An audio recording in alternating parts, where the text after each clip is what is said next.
The title of the Gosho is, The Opening of the Eyes, Part 2. Let's first listen to the background of this Gosho. This treatise is one of Nichiren Daishonin's 5 most important writings, in which he reveals his identity as the Buddha of the latter day of the law who possesses the 3 virtues of sovereign, teacher, and parent. In the second month of the 9th year of Bunny I, 1272, still in exile under harsh conditions on Sado Island, the Daishonin completed this work in 2 volumes and addressed it to Shijo Kingo, one of his leading disciples in Kamakura and a samurai who was in the employ of the ruling Hojo clan, on behalf of all his followers. When the Daishonin was taken to Tatsunokuchi in Kamakura in 1271, Shijo Kingo accompanied him, having resolved to die by his side, and personally witnessed his triumph over execution. Also, he had journeyed to Sado to visit the Daishonin in exile and sent his messengers to him with writing materials and other necessities. The object of devotion for observing the mind, written in 1273, clarifies, from the viewpoint of the law, the object of devotion that enables all people to attain Buddhahood. The opening of the eyes treats the same subject in terms of the person, that is, it shows Nichiren Daishonin to be the Buddha who would establish the object of devotion for all humankind to achieve Buddhahood. The object of devotion is the embodiment of the Daishonin's enlightenment to Namyo Horenshikyo, the law implied in the depths of the Lotus Sutra. Nichiren Daishonin's life on the forbidding island of Sado was full of hardship. His hut was open to wind and snow, and he lacked food, clothing, and writing materials. In addition to his physical suffering, he was greatly troubled by the news that many of his followers in Kamakura had abandoned their faith. Feeling himself constantly facing the shadow of death, the Daishonin wrote this treatise to encourage his disciples as though it were his last will and testament. Nichiren Daishonin later described his motives behind the work in his actions of the votary of the Lotus Sutra. After everyone had gone, I began to put into shape a work in 2 volumes called The Opening of the Eyes, which I had been working on since the 11th month of the previous year. I wanted to record the wonder of Nichiren, in case I should be beheaded. The essential message in this work is that the destiny of Japan depends solely upon Nichiren. A house without pillars collapses, and a person without a soul is dead. Nichiren is the soul of the people of this country. The title The Opening of the Eyes means to enable people to see the truth, in other words, to free people from illusions and distorted views and awaken them to an understanding of the correct teaching and its correct teacher. The work describes the role the Daishonin played in championing the supremacy of the Lotus Sutra and in spreading its teachings, as he himself viewed and experienced it. A passage from this treatise reads, On the 12th day of the 9th month of last year, between the hours of the rat and the ox, 11 p.m. to 3 a.m., this person named Nichiren was beheaded. It is his soul that has come to this island of Sado. It was through the Tatsunokuchi persecution that Nichiren Daishonin revealed his true identity as the eternal Buddha. This passage refers to the death of a common person named Nichiren and indicates that from then on the Daishonin was to reveal in full his enlightenment as the Buddha of the latter day of the law. Nichiren Daishonin begins this treatise with the words, There are 3 categories of people that all human beings should respect. They are the sovereign, the teacher, and the parent. The 3 virtues of sovereign, teacher, parent are equated with the qualifications of a Buddha.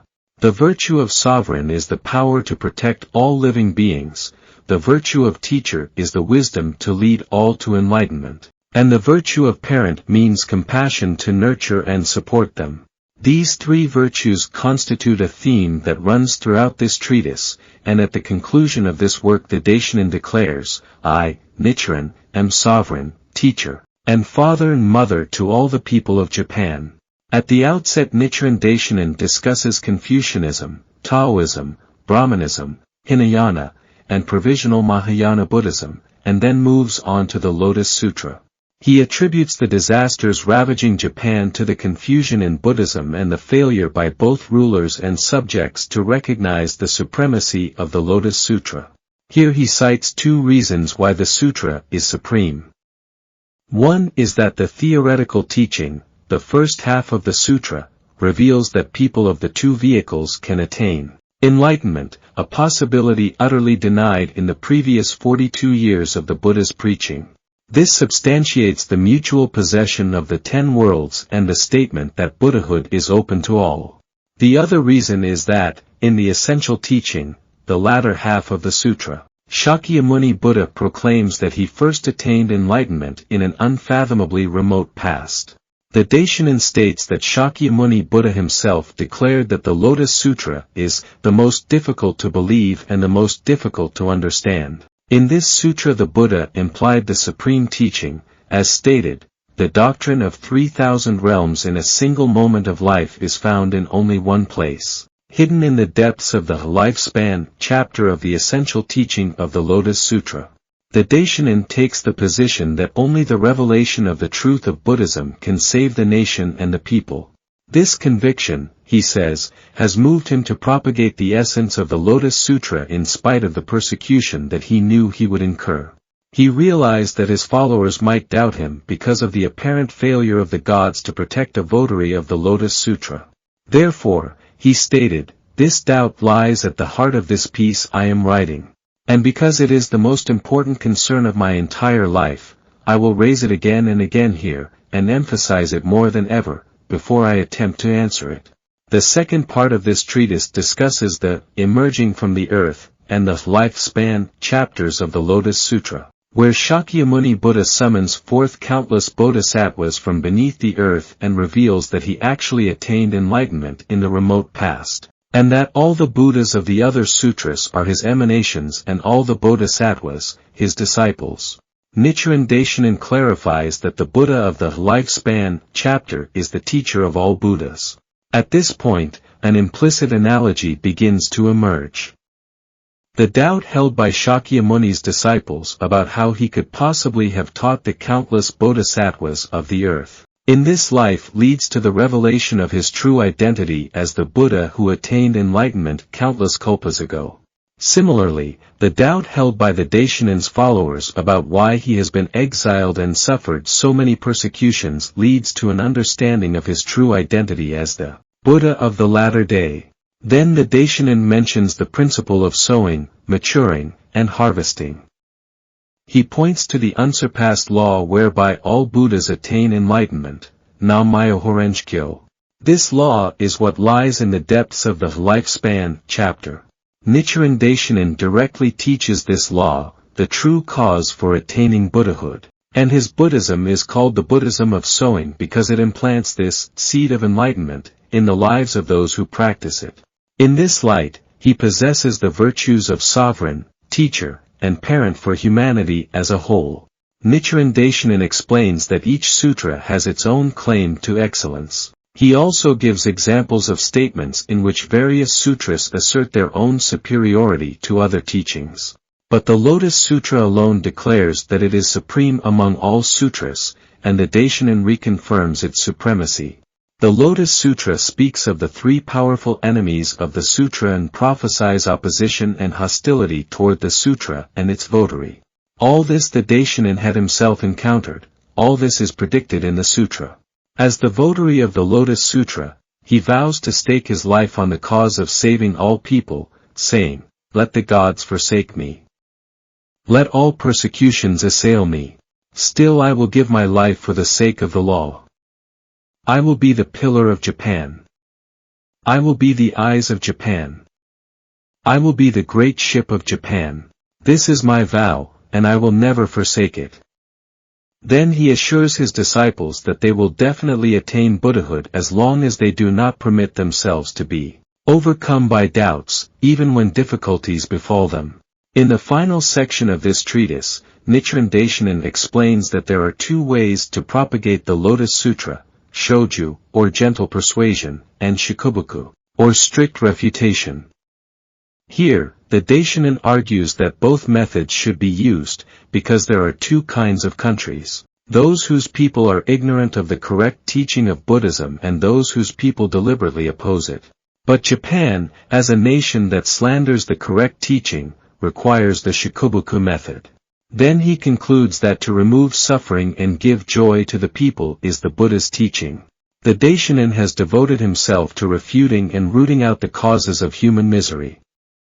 For him, the exile to Sado was only a small suffering in this life. Indeed, he feels great joy because of the results he is confident will come in the future. Now listen to part 2 of this Gosho. From this time forward, the great bodhisattvas, as well as Brahma, Shakra, the gods of the sun and moon, and the 4 heavenly kings, became the disciples of Shakyamuni Buddha, the Lord of Teachings. Thus, in the Treasure Tower chapter of the Lotus Sutra, the Buddha treats these great bodhisattvas as his disciples, admonishing and instructing them in these words. So I say to the great assembly, after I have passed into extinction, who can guard and uphold, read and recite this sutra? Now in the presence of the Buddha let him come forward and speak his vow. This was the solemn way he addressed them. Then, among the great bodhisattvas, it was as though a great wind were tossing the branches of small trees. Like the kusha grass bending before a great wind, or like rivers and streams drawn to the great ocean, so were they drawn to the Buddha. But it was still a relatively short time since the Buddha had begun to preach the Lotus Sutra on Eagle Peak, and what he said seemed to his listeners dreamlike and unreal. The Treasure Tower had first appeared to confirm the correctness of the theoretical teaching in the first half of the Lotus Sutra, and after that the Treasure Tower prepared the way for the expounding of the essential teaching in the latter half. The Buddhas of the 10 directions gathered in assembly, Shakyamuni Buddha announcing that all of these were emanations of himself. The Treasure Tower hung in the air, with Shakyamuni and many treasures seated in it side by side, as though both the sun and moon had appeared side by side in the blue sky. The great assembly of human and heavenly beings were clustered in the sky like stars, and the Buddhas who were emanations of Shakyamuni Buddha were on the ground, seated on their lion seats under jeweled trees. In the Lotus Treasury world described in the Flower Garland Sutra, the Buddhas in their reward bodies all dwell in their separate lands. Buddhas of other worlds do not come to this world and call themselves emanations, as happened in the case of the Lotus Sutra, nor do Buddhas of this world go to other worlds. Only Dharma wisdom and the other great bodhisattvas come and go. As for the 9 honored ones on the 8-petaled lotus and the 37 honored ones described respectively in the Mahavarakana and Diamond Crown Sutras, although they appear to be transformation bodies of the thus come one Mahavarakana, they are not Buddhas enlightened since the remote past or endowed with the 3 bodies. The 1,000 Buddhas described in the larger Wisdom Sutra and the Buddhas of the 6 directions represented in the Amida Sutra never assembled in this world, as did the Buddha's emanations in the Lotus Sutra. The Buddhas who assembled when the Great Collection Sutra was preached were not emanations of Shakyamuni. The 4 Buddhas of the 4 directions depicted in the Golden Light Sutra are transformation bodies of Shakyamuni Buddha. Thus, in the various sutras other than the Lotus Sutra, Shakyamuni does not assemble Buddhas who carry out different austerities and practices and who possess the 3 bodies, nor does he identify them as emanations of himself. Only in the Treasure Tower chapter of the Lotus Sutra does he do so. This chapter, then, is intended as an introduction to the lifespan chapter that follows later. Shakyamuni Buddha, who was believed to have attained enlightenment for the first time only some 40 years previously, calls together Buddhas who had become enlightened as long as 1 or even 10 kalpas ago, and declares that they are emanations of himself.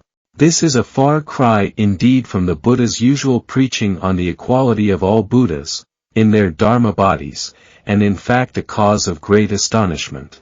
If Shakyamuni had attained enlightenment for the first time only some 40 years earlier, there could hardly have been so many beings in the 10 directions who had received his instruction.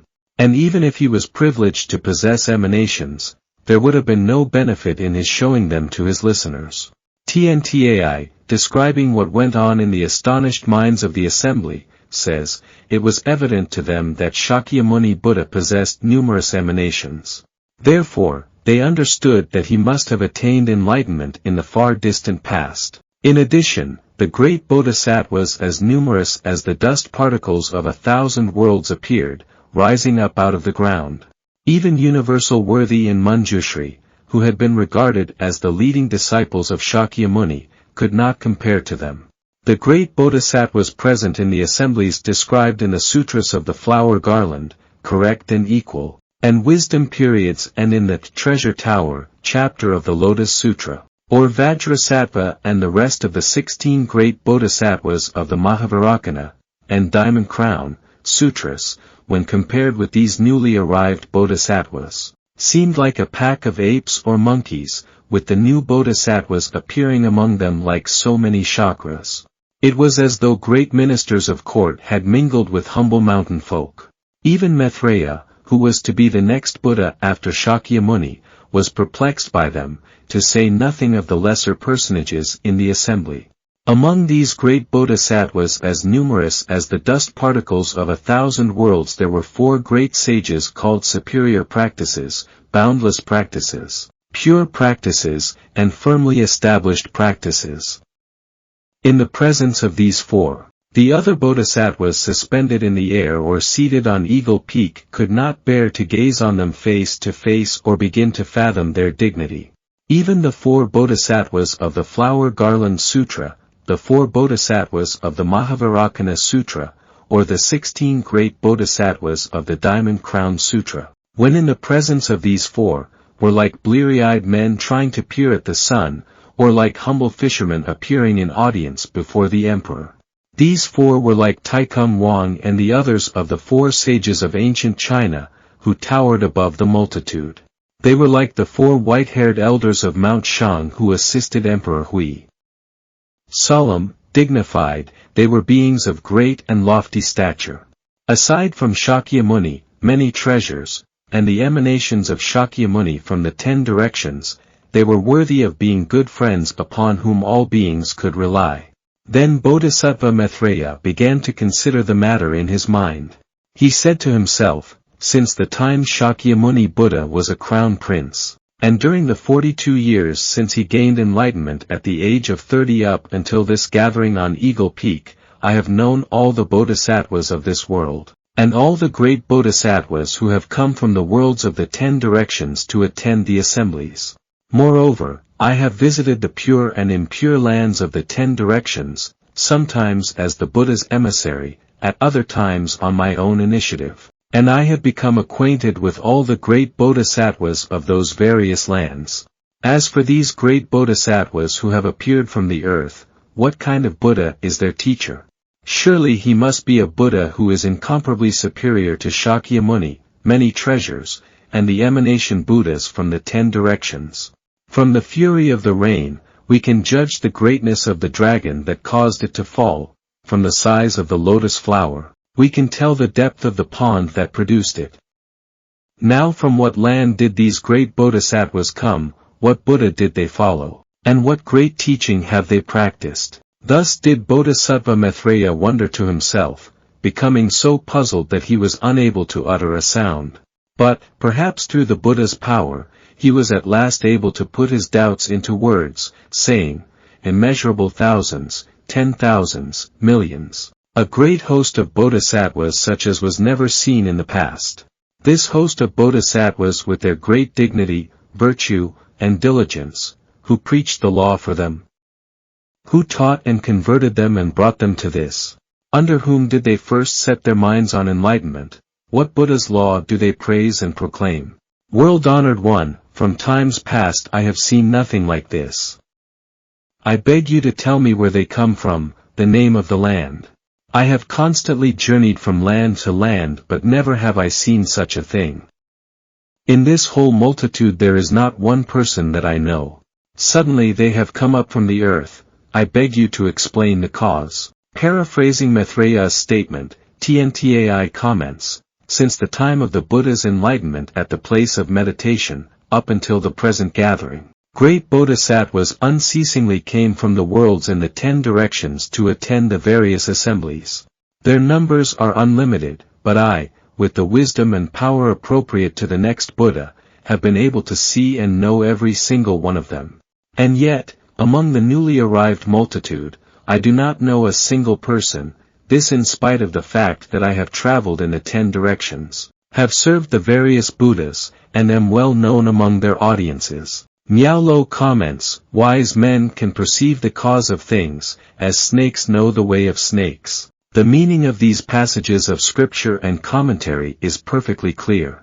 In effect, from the time of Shakyamuni's enlightenment up until the present assembly, on Eagle Peak, in this land and in all the lands of the 10 directions, Bodhisattva Maitreya had never seen or heard of these bodhisattvas who came forth from the earth.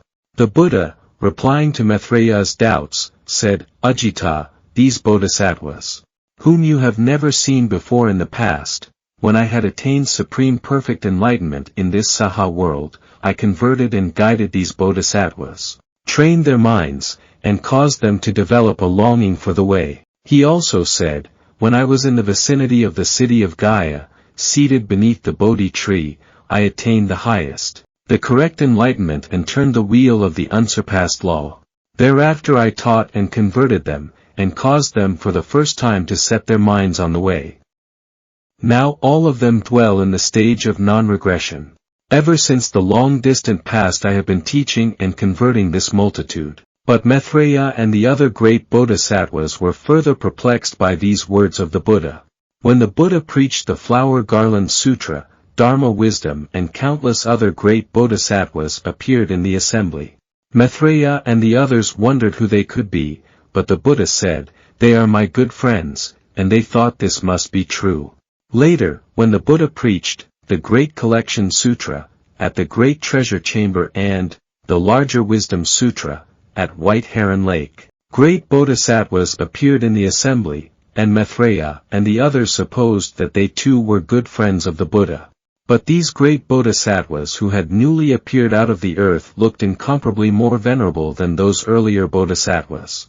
One might conclude that they were the teachers of Shakyamuni Buddha, and yet the Buddha had caused them for the first time to set their minds on the way, and, when they were still immature, had converted them and made them his disciples. It was this that Maitreya and the others found so profoundly perplexing. Prince Shotoku of Japan was the son of Emperor Yomiei, the 32nd sovereign. When he was 6 years old, elderly men came to Japan from the states of Peksh and Koguryo in Korea and from the land of China. The 6-year-old prince thereupon exclaimed, "These are my disciples," and the old men in turn pressed their palms together in reverence and said, "You are our teacher." This was a strange happening indeed. There is a similar story found in a secular work. According to this work, a man was walking along a road when he saw by the roadside a young man of about 30 who was beating an old man of about 80.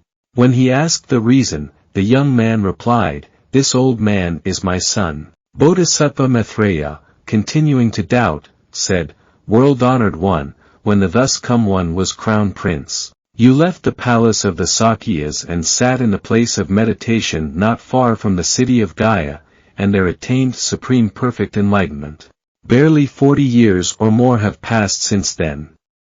World-honored one, how in that short time could you have accomplished so much work as a Buddha?" The various bodhisattvas who had attended the numerous assemblies held in the 40-some years since the Buddha preached the Flower Garland Sutra had raised doubts at each assembly, asking the Buddha to dispel these doubts for the benefit of the multitude. But this present doubt was the greatest doubt of all. It surpassed even the doubt entertained by Great Adornment and the others of the 80,000 bodhisattvas described in the Immeasurable Meaning Sutra when the Buddha, after declaring in the previous 40-some years of his teaching that enlightenment was something that required countless kalpas to attain, now announced that it could be attained quickly. According to the meditation on the Buddha Infinite Life Sutra, King Ajatashatru, led astray by Devdatta, imprisoned his father and was on the point of killing his mother, Lady Vaidehi. Reprimanded by the court ministers Javaka and Chandraprabha, however, he spared his mother's life. At that time she begged that the Buddha appear to her, and then she began by posing this question: "What offense have I committed in the past that I should have given birth to this evil son? And, world-honored one, through what cause have you come to be related to a person as evil as your cousin Devdatta?" Of the doubts raised here, the second is the more perplexing, the question of why the Buddha should be related to an evil person like Devdatta. A wheel-turning king, we are told, is never born into the world along with his enemies, nor is the god Chakra to be found in the company of demons. The Buddha had been a merciful personage for countless kalpas. Yet the fact that Shakyamuni was born together with his archenemy might make one doubt whether he was indeed a Buddha at all. The Buddha, however, did not answer the question of Lady Vedehi. Therefore, if one reads and recites only the Meditation Sutra and does not examine the Devdatta chapter of the Lotus Sutra, one will never know the truth of the matter. In the Nirvana Sutra, Bodhisattva Kashyapa posed 36 questions to the Buddha, but even these cannot compare to this question posed by Maitreya. If the Buddha had failed to dispel Maitreya's doubts, the sacred teachings of his entire lifetime would have amounted to no more than froth on the water, and all living beings would have remained tangled in the snare of doubt. That was why it was so important for him to preach the lifespan chapter. Later, when the Buddha preached the lifespan chapter, he said, "In all the worlds the heavenly and human beings and asuras all believe that the present Shakyamuni Buddha, after leaving the palace of the Sakyas, seated himself in the place of meditation not far from the city of Gaya and there attained supreme perfect enlightenment." This passage expresses the view held by all the great bodhisattvas and the rest of the multitude from the time of the Buddha's first preaching at the place of enlightenment, until his preaching of the Peaceful Practices chapter of the Lotus Sutra. But, good men, the Buddha continued, it has been immeasurable, boundless hundreds, thousands, 10,000s, millions of nayutas of kalpas since I in fact attained Buddhahood. In 3 places the Flower Garland Sutra says that the Buddha attained enlightenment for the first time in his present existence. In the Agama Sutras he speaks of having attained the way for the first time in his present existence. The Vimalakirti Sutra states, "For the first time the Buddha sat beneath the Bodhi tree." In the Great Collection Sutra, it is 16 years, since the thus come one first attained the way. In the Mahavarakana Sutra, long ago when I sat in the place of meditation. In the Benevolent King Sutra, 29 years, since his enlightenment. In the Immeasurable Meaning Sutra, in the past I sat upright in the place of meditation, and in the Expedient Means chapter of the Lotus Sutra, I first sat in the place of meditation. But now all these passages have been exposed as gross falsehoods by this single pronouncement in the Lifespan chapter. When Shakyamuni Buddha revealed that he had gained enlightenment in the far distant past, it became apparent that all the other Buddhas were emanations of Shakyamuni. When the Buddha preached the earlier sutras and the first half, or theoretical teaching, of the Lotus Sutra, the other Buddhas were pictured as standing on an equal footing with Shakyamuni, after completing their respective practices and disciplines. Therefore, the people who take one or another of these Buddhas as their object of devotion customarily look down on Shakyamuni Buddha. But now it becomes apparent that Vairocana Buddha, who is described in the Flower Garland Sutra as being seated on a lotus pedestal, and the various Buddhas who appear in the sutras of the correct and equal and the wisdom periods, such as the Mahavarakana Sutra, are all in fact followers of Shakyamuni Buddha. When Shakyamuni Buddha attained the way at the age of 30, he seized the Saha world away from the great heavenly king Brahma and the devil king of the 6th heaven, who had both ruled it previously, and made it his own. In the earlier sutras and the theoretical teaching of the Lotus Sutra, he called the regions of the 10 directions pure lands and spoke of the present world as an impure land. But now, in the Lifespan chapter, he has reversed this, revealing that this world is the true land and that the so-called pure lands of the 10 directions are impure lands, mere provisional lands. Since the Buddha, of the Lifespan chapter, is revealed as the Buddha who attained enlightenment in the remote past, and all the other Buddhas as his emanations, it follows that not only the great bodhisattvas whom Shakyamuni himself taught in his transient status, but the great bodhisattvas from other realms, who were taught by the Buddhas of their own realms, are also in fact disciples of Shakyamuni Buddha, the Lord of Teachings. If, among all the numerous sutras, this lifespan chapter should be lacking, it would be as though there were no sun or moon in the sky, no supreme ruler in the nation, no gems in the mountains and rivers, and no spirit in human beings. Nevertheless, Xian, Chia Xiang, Tzun, Kobo, and others, seemingly learned men of provisional schools such as the Flower Garland and the True Word, in order to praise the various sutras upon which their provisional doctrines are based, go so far as to say, the Buddha of the Flower Garland Sutra is the Buddha of the Reward Body, while the Buddha of the Lotus Sutra is merely the Buddha of the manifested body. Or they say, the Buddha of the Lifespan chapter of the Lotus Sutra is in the region of darkness, while the Buddha of the Mahavajrayana Sutra occupies the position of enlightenment. As clouds obscure the moon, so calumnious ministers can obscure a person of true worth. A yellow stone, if people praise it, may be mistaken for a jewel, and ministers who are skilled in flattery may be mistaken for worthies. In this impure age, scholars and students are confused by the slanderous assertions of the kind of men I have mentioned above, and they do not appreciate the true worth of the jewel of the Lifespan chapter.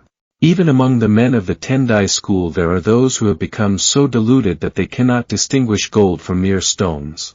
One should consider the fact that, if the Buddha had not attained enlightenment in the distant past, there could not have been so many disciples who were converted and instructed by him. The moon is not selfish with its reflection, but if there is no water, then its reflection will not be seen. The Buddha may be very anxious to convert all people, but if the connection he shares with them is not strong enough, then he cannot exhibit the 8 phases of a Buddha's existence. For example, the voice hearers attain the first stage of security or the first stage of development. But so long as they followed the teachings that preceded the Lotus Sutra and sought only to regulate and save themselves, they had to postpone the attainment of the 8 phases of a Buddha's existence to some future lifetime.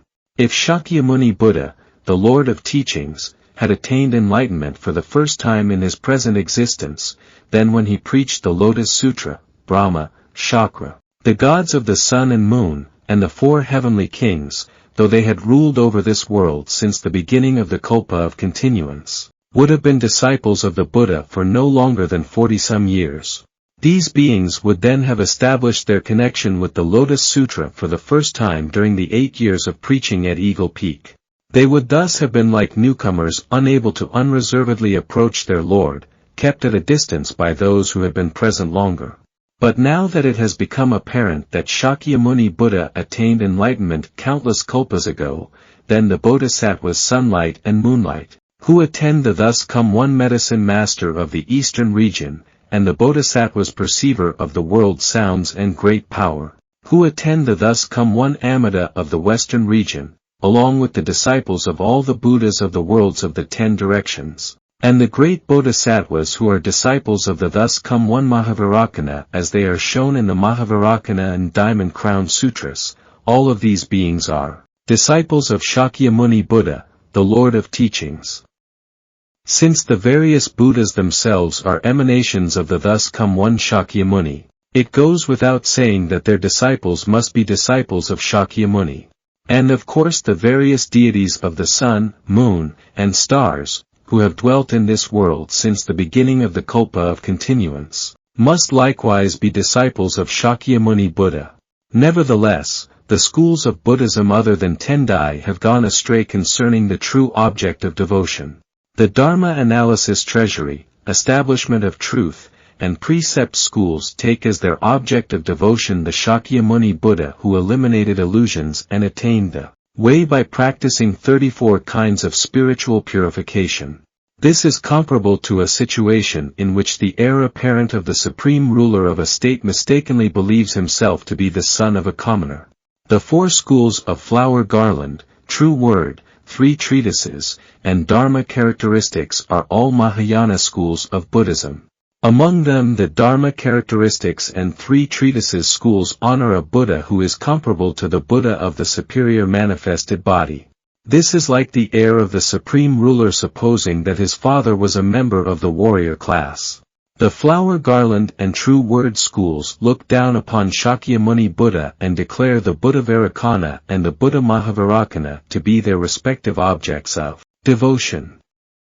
This is like the heir looking down upon his own father, the supreme ruler, and paying honor to one who is of obscure origin simply because that person pretends to be the sovereign who abides by the principles of righteousness.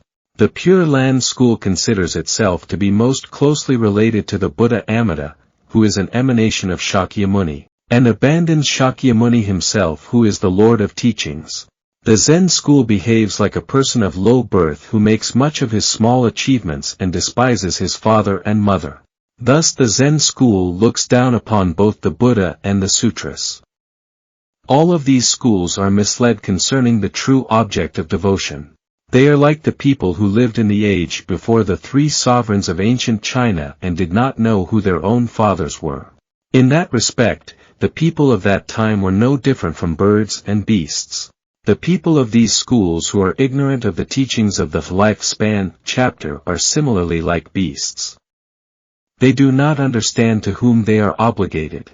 Therefore, Miao states, among all the teachings of the Buddha's lifetime, there is no place, other than the lifespan chapter, where the true longevity of the Buddha is revealed. A person ought to know how old his father and mother are. If a son does not even know how old his father is, he will also be in doubt as to what lands his father presides over. Though he may be idly praised for his talent and ability, he cannot be counted as a son at all. The great teacher Miao lived in the Tianpao era, 742 to 756, in the latter part of the Tang dynasty. He made a deep and thorough examination of the three treatises, Flower Garland, Dharma Characteristics, True Word, and other schools, and the sutras upon which they are based. Then, he concluded that, if one fails to become acquainted with the Buddha of the lifespan chapter, one is no more than a talented animal who does not even know what lands one's father presides over. Though he may be idly praised for his talent and ability, refers to men like F.A. Sang and C.H. Inquan of the Flower Garland School or the Tripitaka master Shan Wu-wei of the True Word School. These teachers had talent and ability, yet they were like sons who do not even know their own father.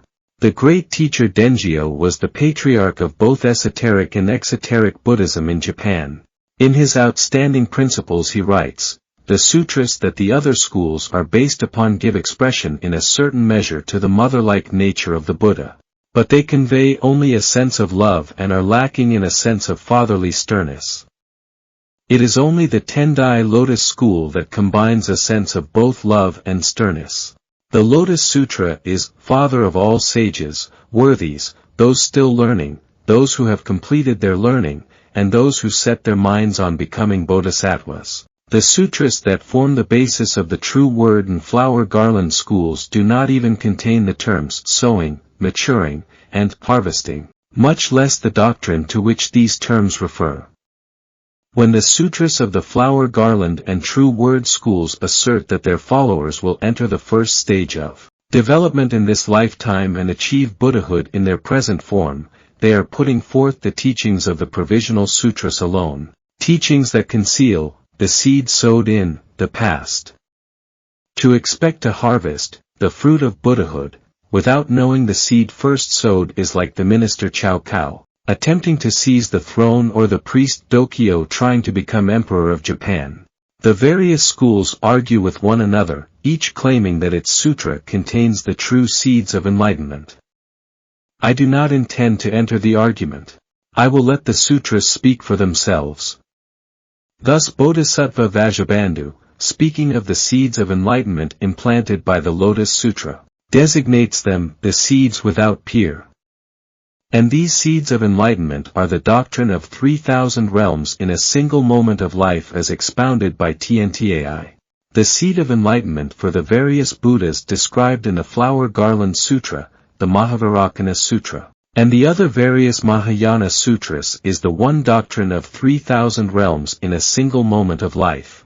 And the great teacher Tntai Chi-che was the only person who was capable of perceiving the truth of this doctrine. Quan of the Flower Garland School usurped the doctrine and made it the soul of the passage in the Flower Garland Sutra that reads, "The mind is like a skilled painter." The Mahavajrayana Sutra of the True Word School contains no mention of the fact that persons of the two vehicles can attain Buddhahood, that the Buddha Shakyamuni achieved enlightenment in the distant past, or of the doctrine of 3,000 realms in a single moment of life. But after the Tripitaka master Shan Wuwei came to China, he had occasion to read Great Concentration and Insight by Tiantai and came to gain wisdom and understanding. He then stole the doctrine of 3,000 realms in a single moment of life, using it to interpret the passages in the Mahavajrayana Sutra on the reality of the mind, or the one that reads, "I am the source and beginning of all things," making it the core of the true word teachings but adding to it the practice of mudras and mantras. And in comparing the relative merits of the Lotus Sutra and the Mahavajrayana Sutra, he declared that, while the two agree in principle, the latter is superior in practice. The mandalas of the two realms, the true word teachers claim, symbolize the attaining of Buddhahood by persons of the two vehicles and the mutual possession of the 10 worlds. But are these doctrines to be found anywhere in the Mahavajrayana Sutra?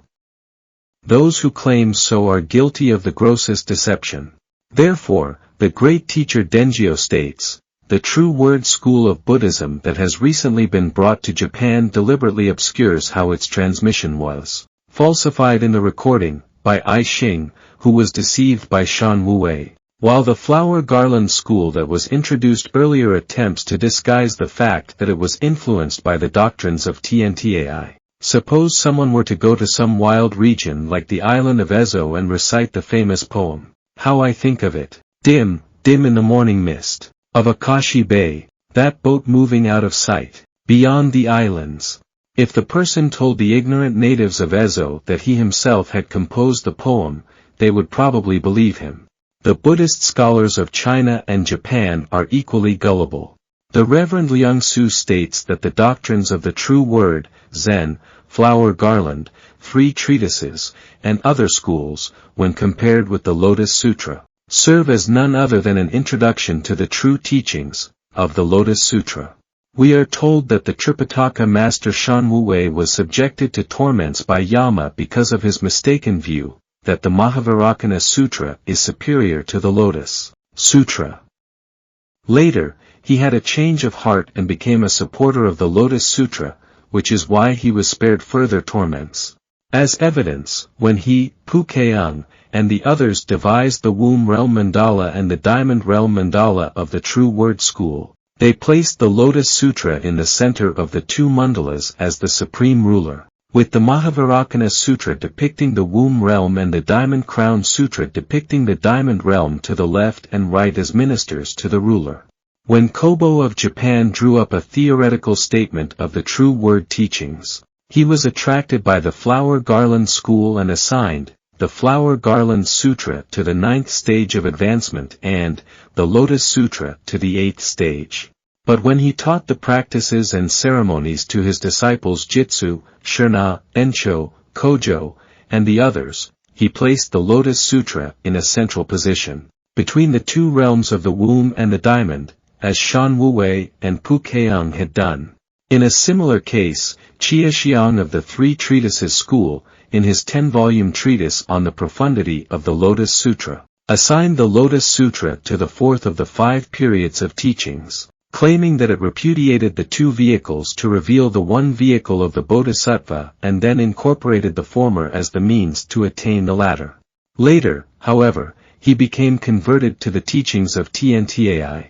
He ceased giving lectures, dismissed his disciples, and instead served Tiantai for a period of 7 years, personally carrying Tiantai on his back, when Tiantai mounted an elevated seat for preaching.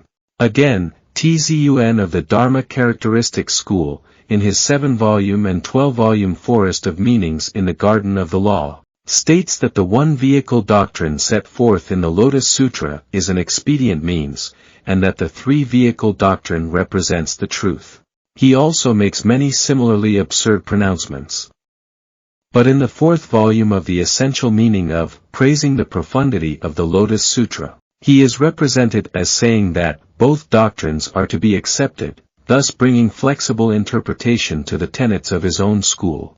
Although he said that both doctrines were acceptable, in his heart he supported the TNTAI teachings on the Lotus Sutra. Ch. of the Flower Garland School wrote a commentary on the Flower Garland Sutra in which he compared the Flower Garland and Lotus Sutras and seems to have declared that the Lotus Sutra is an expedient means. But later he wrote, the TNTAI school defines this teaching, of 3,000 realms in a single moment of life, as the truth. The doctrines of my own school, on matters of principle, do not disagree in any way with those of the TNTAI school. From this it would appear, would it not, that he regretted and reversed his earlier pronouncement. Kobo is a similar example. If one has no mirror, one cannot see one's own face, and if one has no opponents, one cannot learn of one's own errors. The scholars of the True Word and the other various schools were unaware of their errors. But after they were fortunate enough to encounter the great teacher Dengyo, they became conscious of the mistakes of their own particular schools. The various Buddhas, Bodhisattvas, and heavenly and human beings described in the sutras that preceded the lotus may seem to have gained enlightenment through the particular sutras in which they appear. But in fact they attained enlightenment only through the Lotus Sutra. The general vow taken by Shakyamuni and the other Buddhas to save countless living beings finds fulfillment through the Lotus Sutra. That is the meaning of the passage of the sutra that states that the vow has now been fulfilled. In view of these facts, I believe that the devotees and followers of the Flower Garland, Meditation, Mahavajrayana, and other sutras will undoubtedly be protected by the Buddhas, Bodhisattvas, and heavenly beings of the respective sutras that they uphold. But if the votaries of the Mahavajrayana, Meditation, and other sutras should set themselves up as the enemies of the votary of the Lotus Sutra, then the Buddhas, Bodhisattvas, and heavenly beings will abandon them and will protect the votary of the Lotus Sutra. It is like the case of a filial son whose father opposes the ruler of the kingdom. The son will abandon his father and support the ruler, for to do so is the height of filial piety. The same thing applies to Buddhism. The Buddhas, Bodhisattvas, and the 10 demon daughters described in the Lotus Sutra will not fail to lend their protection to Nichiren. And in addition, the Buddhas of the 6 directions and the 25 Bodhisattvas of the Pure Land School, the 1200 honored ones of the True Word School, and the various honored ones and benevolent guardian deities of the 7 schools are also certain to protect Nichiren. It is like the case of the great teacher Dengyo, who was protected by the guardian deities of the 7 schools. I, Nichiren, think as follows. The gods of the sun and moon and the other deities were present in the 2 places and 3 assemblies when the Lotus Sutra was preached. If a votary of the Lotus Sutra should appear, then, like iron drawn to a magnet or the reflection of the moon appearing in the water, they will instantly come forth to take on his sufferings for him and thereby fulfill the vow that they made in the presence of the Buddha. But they have yet to come and inquire of my well-being. Does this mean that I am not a votary of the Lotus Sutra? If that is so, then I must examine the text of the sutra once more in the light of my conduct and see where I am at fault. Question. What eye of wisdom allows you to perceive that the Nembutsu, Zen, and other schools of our time are the enemies of the Lotus Sutra and evil companions who are ready to mislead all people? Answer. I do not state personal opinions, but merely hold up the mirror of the sutras and commentaries so that the slanderers of the law may see their ugly faces reflected there and perceive their errors. But if they are incurably blind, it is beyond my power. In the Treasure Tower chapter in the 4th volume of the Lotus Sutra we read, at that time many treasures Buddha offered half of his seat in the treasure tower to Shakyamuni Buddha. At that time the members of the Great Assembly saw the 2 thus come, one seated cross-legged on the lion's seat in the Tower of 7 Treasures. And in a loud voice he, Shakyamuni Buddha, addressed all the 4 kinds of believers, saying, Who is capable of broadly preaching the Lotus Sutra of the wonderful law in this Saha world? Now is the time to do so, for before long the thus come one will enter nirvana. The Buddha wishes to entrust this Lotus Sutra to someone so that it may be preserved. This is the first pronouncement of the Buddha. Again the chapter reads, At that time the world-honored one, wishing to state his meaning once more, spoke in verse form, saying, This holy Lord, this world-honored one, though he passed into extinction long ago, still seats himself in the treasure tower, coming here for the sake of the law. You people, why then do you not also strive for the sake of the law? In addition, these emanations of my body, Buddhas in immeasurable numbers like Ganges sands, have come, desiring to hear the law. Each has abandoned his wonderful land, as well as his host of disciples, the heavenly and human beings, dragons, and spirits, and all the offerings they give him, and has come to this place on purpose to make certain the law will long endure.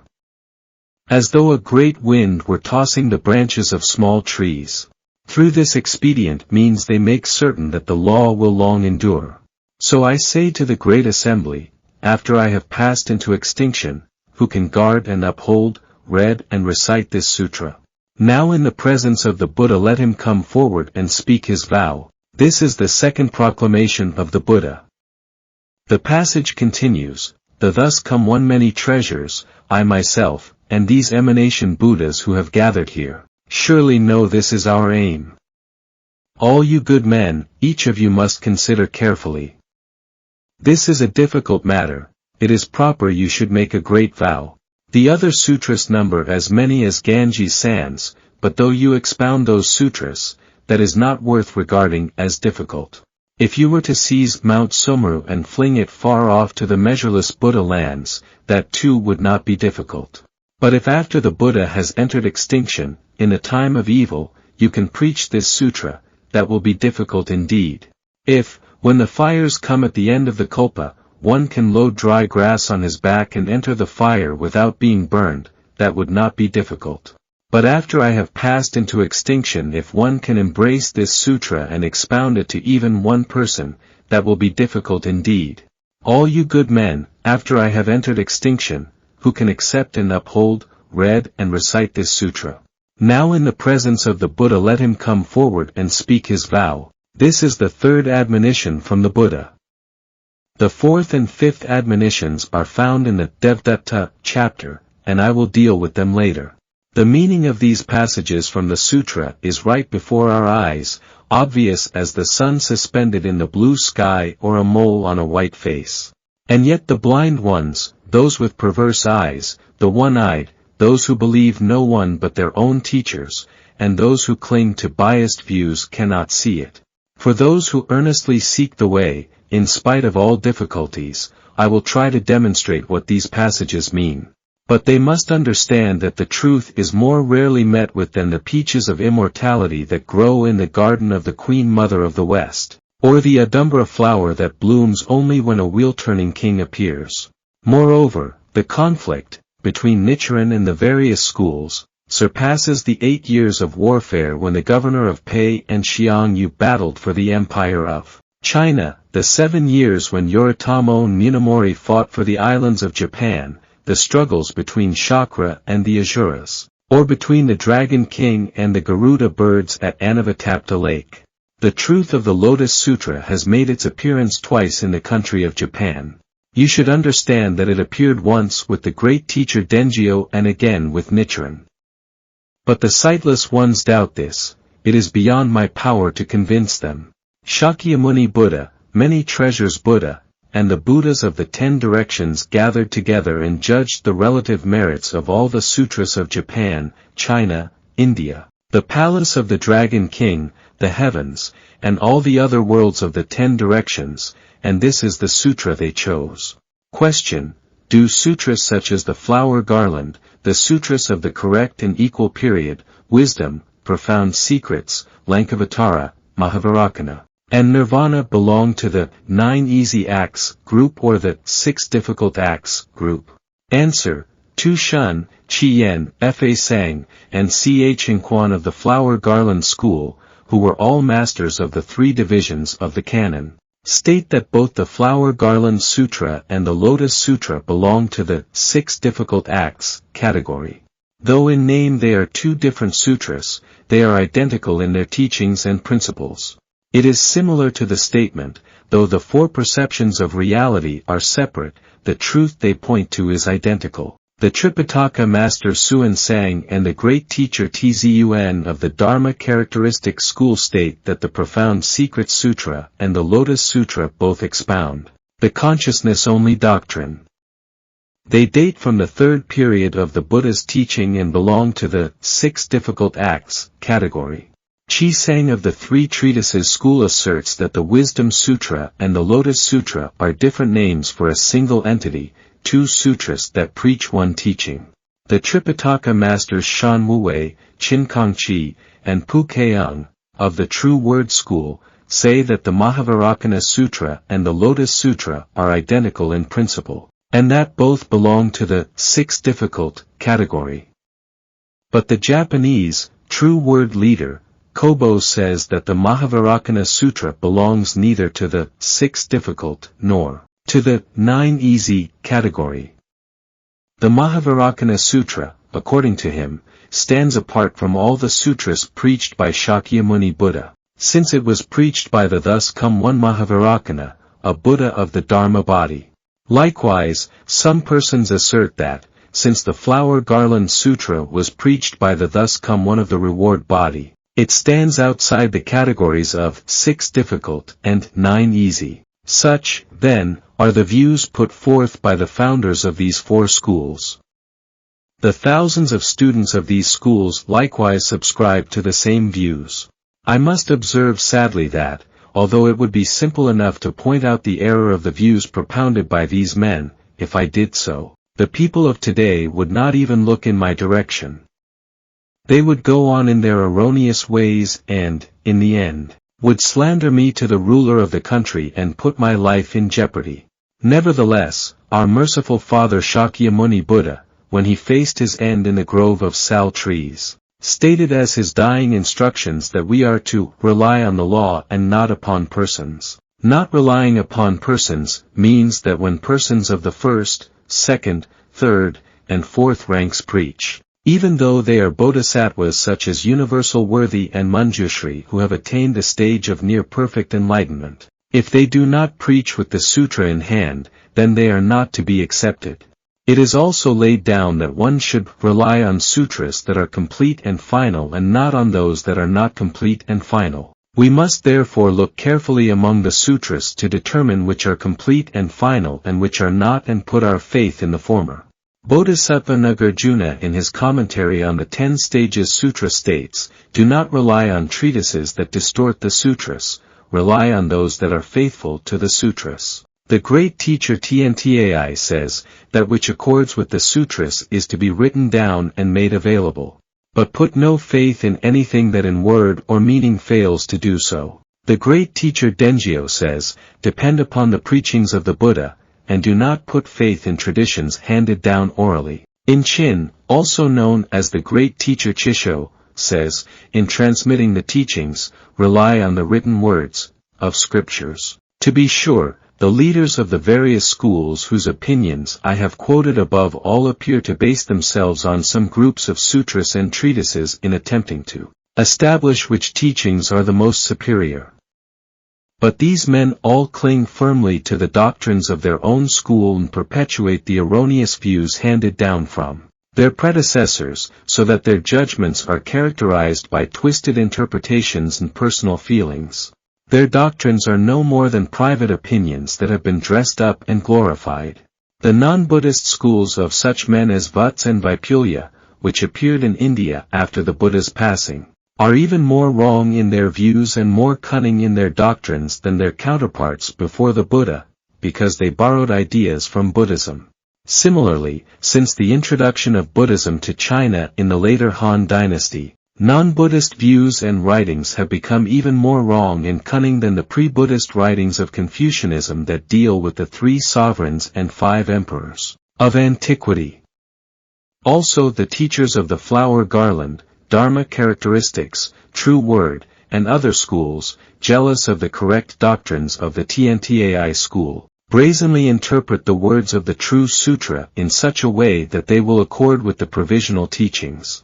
Those who seek the way, however, should reject such one-sided views, transcending disputes between one's own school and others, and should not treat others with contempt.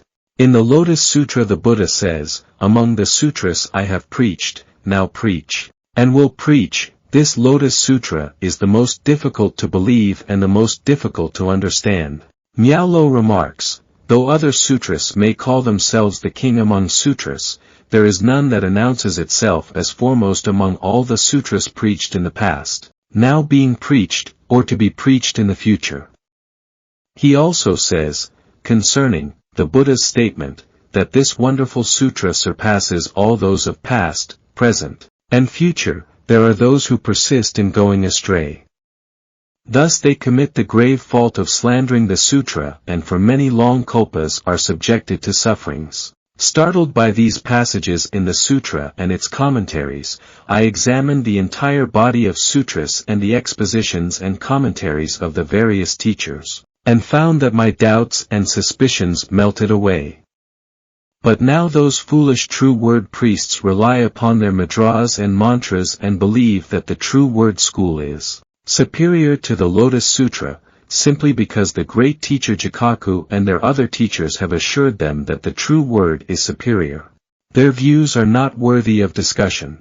The Secret Solemnity Sutra says, the 10 stages, flower garland, Kimnara king great tree, supernatural powers, Shramala, and the other sutras all derive from this sutra.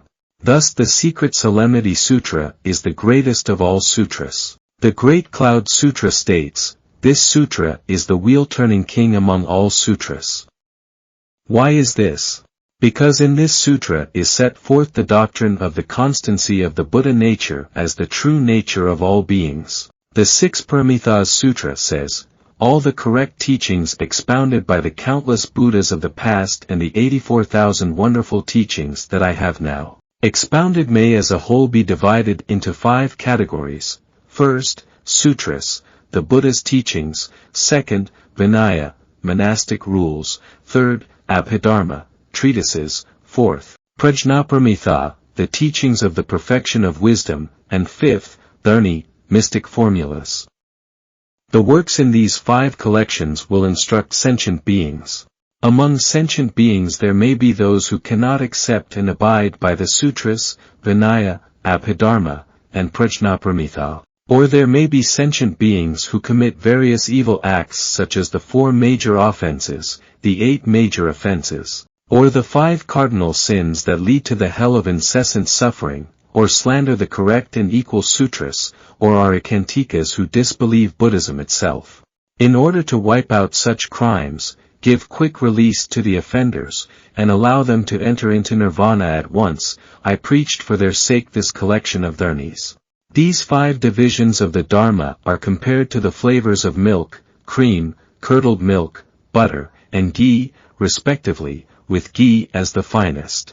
The division containing the dharnis compares to ghee.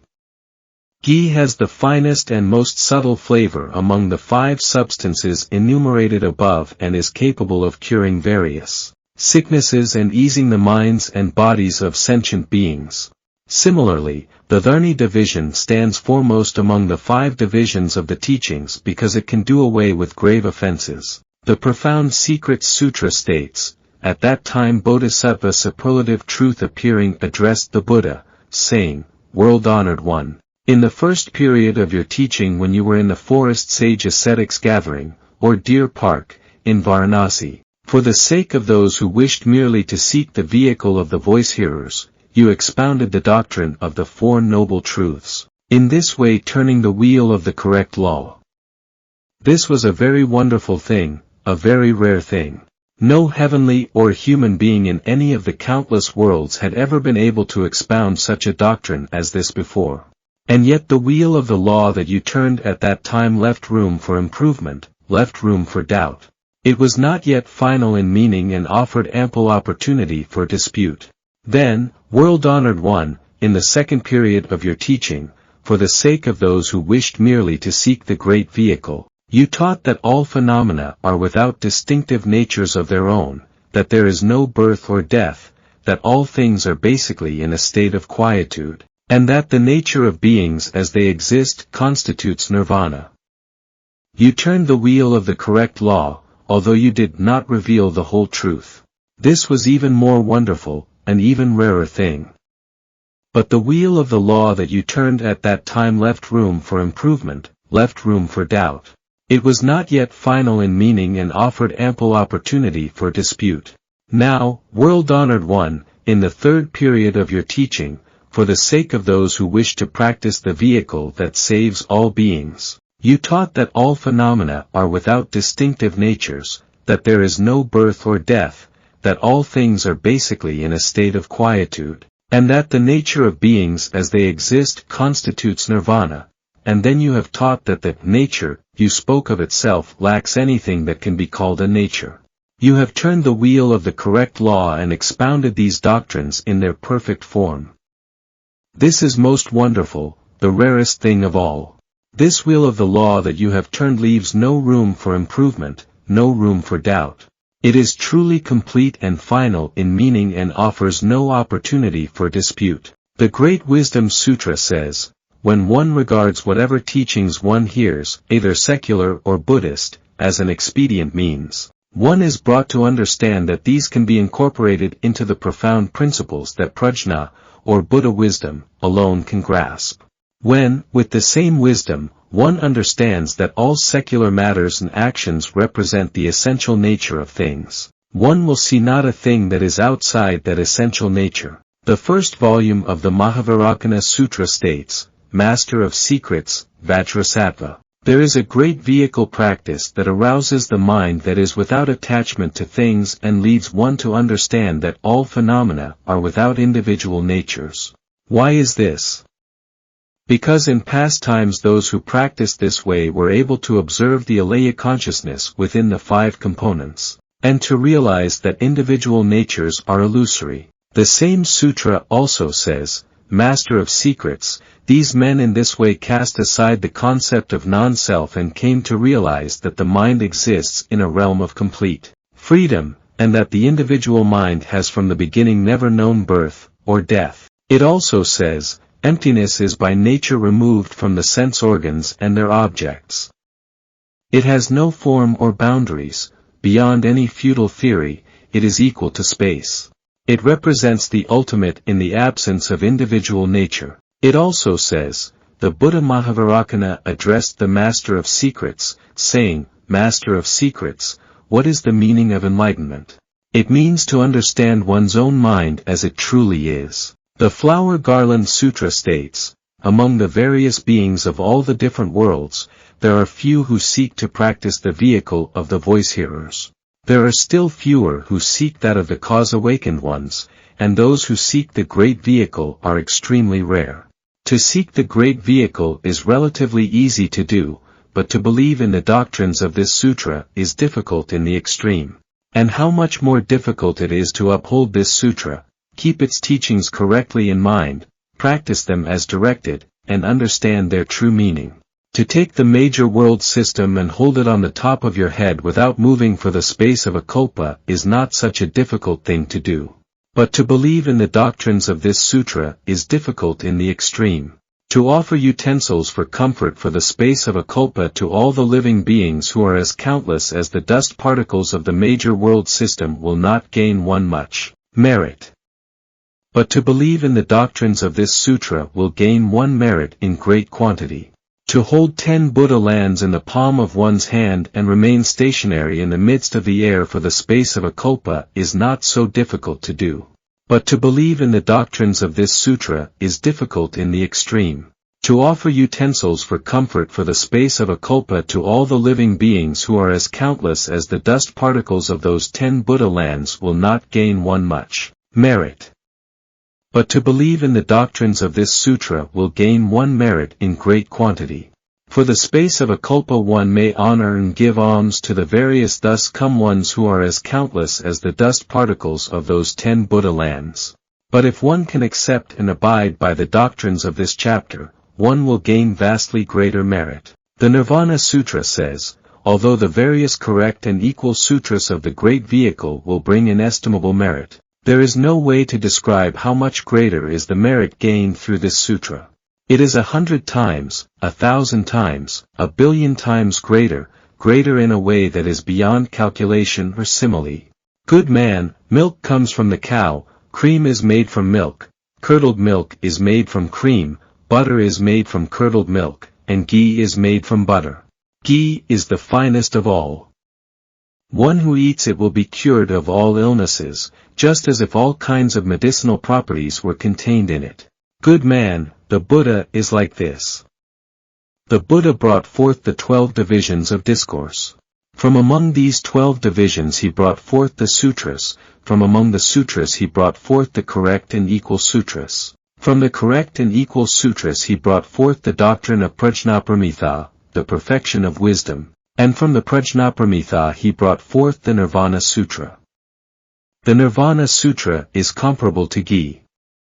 Ghee here is a metaphor for the Buddha nature. When we compare these sutra passages that I have just quoted with those of the Lotus Sutra that describe it as the greatest among the sutras the Buddha has preached, now preaches, and will preach, and deal with the 6 difficult and 9 easy acts, the latter stand out like the bright moon beside the stars, or Mount Sumeru beside the other 8 mountain ranges that surround it. And yet Chhinquan of the Flower Garland School, Tzun of the Dharma Characteristics School, Chiaxiang of the 3 Treatises School, and Kobo of the True Word School, all men who were believed to possess the Buddha eye, did not understand the above passages of the Lotus Sutra. How then could the ordinary scholars of the time, who appear to be quite blind, be expected to judge the difference between the Lotus Sutra and the other sutras? This difference is as plain as black and white, or Mount Sumeru side by side with a mustard seed, yet these men go astray. It is hardly surprising, therefore, that they are also confused by principles that are as elusive as air. Unless one can perceive the relative profundity of the various writings, one cannot judge the worth of the principles they reveal. The passages, from the 8 sutras, quoted above appear in separate volumes and are out of sequence, in terms of their relative depth. Since this makes it difficult to discern the worth of the various teachings, I will explain these passages to help the ignorant understand. When it comes to kings, there are great kings and petty kings, and in any matter whatsoever, there are parts and there is the whole. We have talked about the simile of the 5 flavors of milk, but we must understand when this simile is being applied to Buddha's teachings as a whole and when it is being applied to one part of those teachings. The 6 Paramithas Sutra teaches that sentient beings can attain enlightenment, but it refuses to apply this to those without the nature of enlightenment. And of course it mentions nothing about the doctrine that Shakyamuni Buddha attained enlightenment countless ages in the past.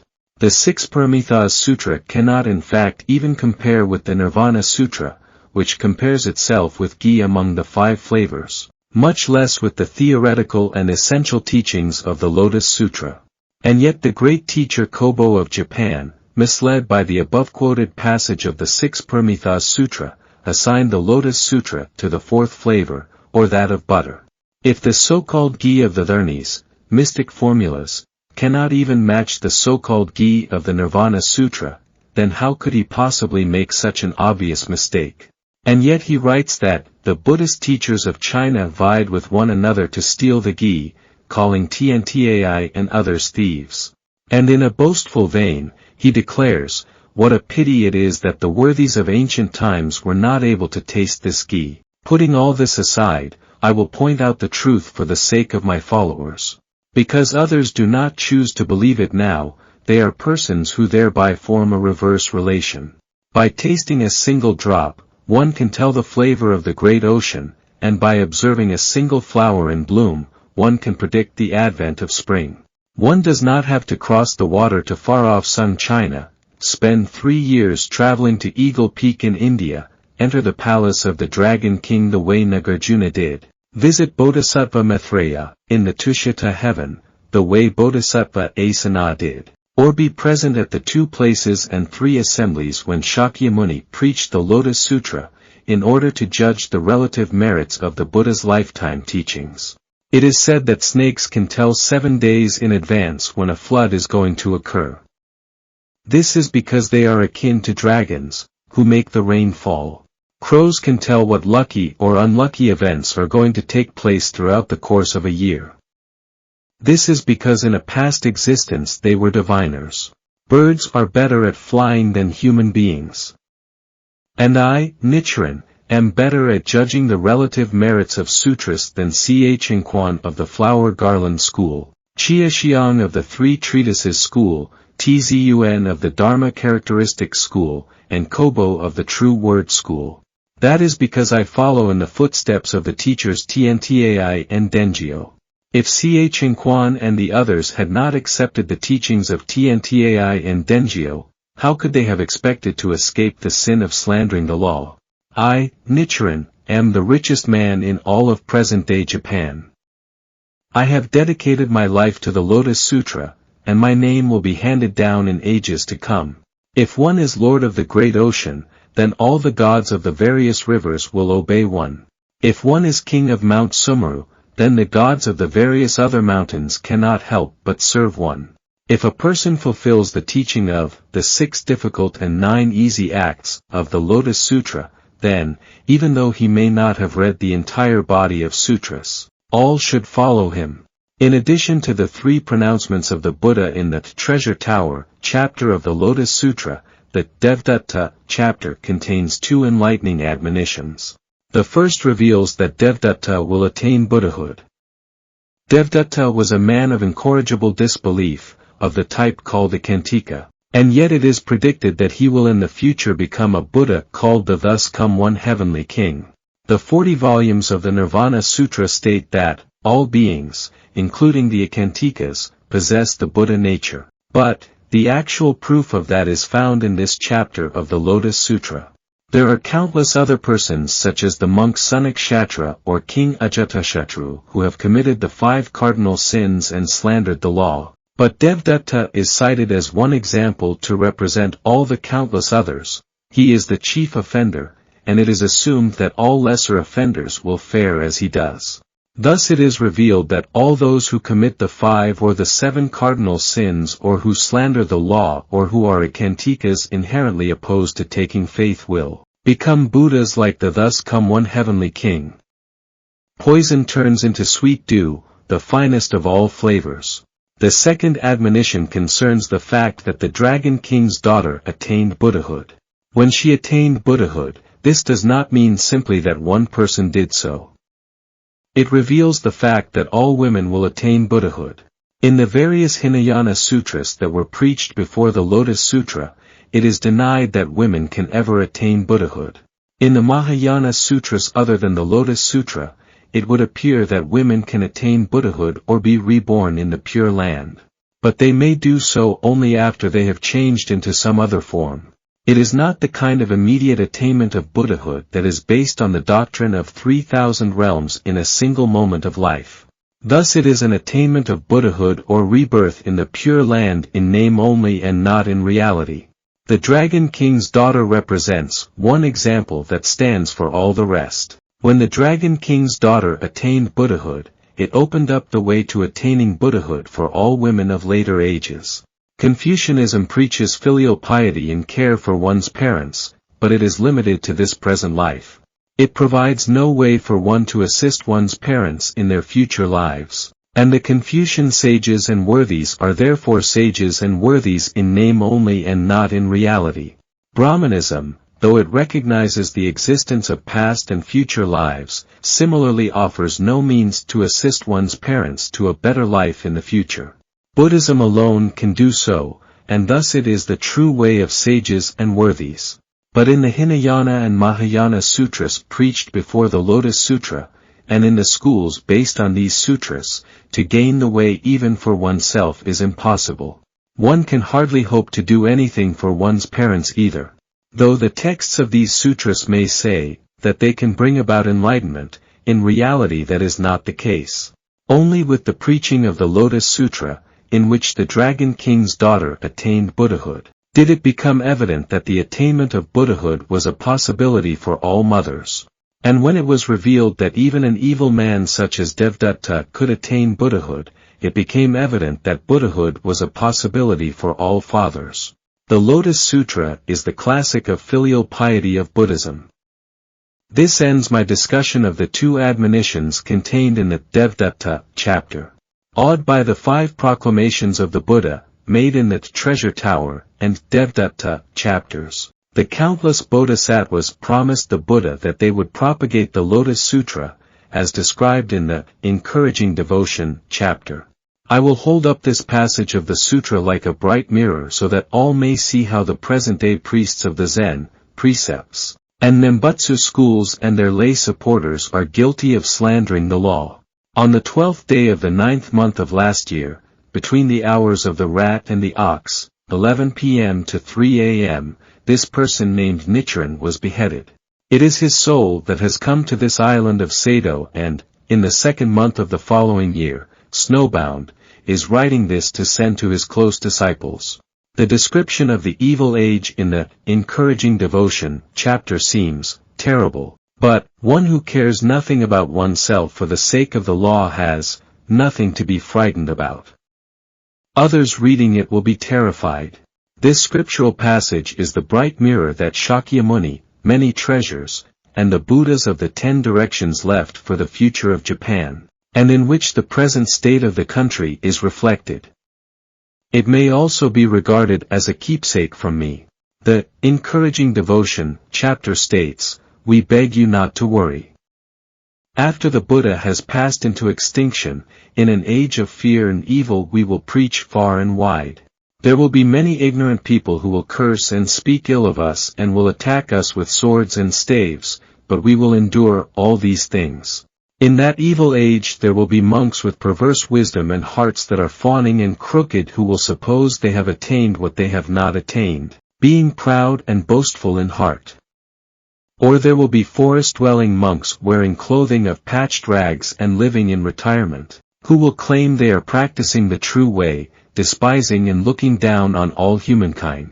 Greedy for profit and support, they will preach the law to white-robed laymen and will be respected and revered by the world as though they were arhats who possessed the 6 transcendental powers.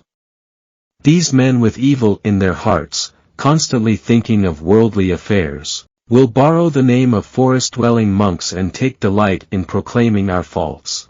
Because in the midst of the great assembly they constantly try to defame us, they will address the rulers, high ministers, Brahmins, and householders, as well as the other monks, slandering and speaking evil of us, saying, 'These are men of perverted views who preach non-Buddhist doctrines.' In a muddied kulpa, in an evil age there will be many things to fear.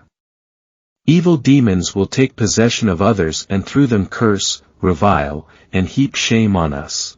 The evil monks of that muddied age, failing to understand the Buddha's expedient means, how he preaches the law in accordance with what is appropriate, will confront us with foul language and angry frowns. Again and again we will be banished. The 8th volume of the annotations on the words and phrases of the Lotus Sutra comments as follows. In this passage, 3 types of arrogance are cited. First, there is a section that exposes people of mistaken views. This represents the arrogance and presumption of lay people. Next, there is a section that exposes the arrogance and presumption of members of the Buddhist clergy. Third is a section that exposes the arrogance and presumption of those who pretend to be sages. Of these 3, the first can be endured. The second exceeds the first, and the third is the most formidable of all.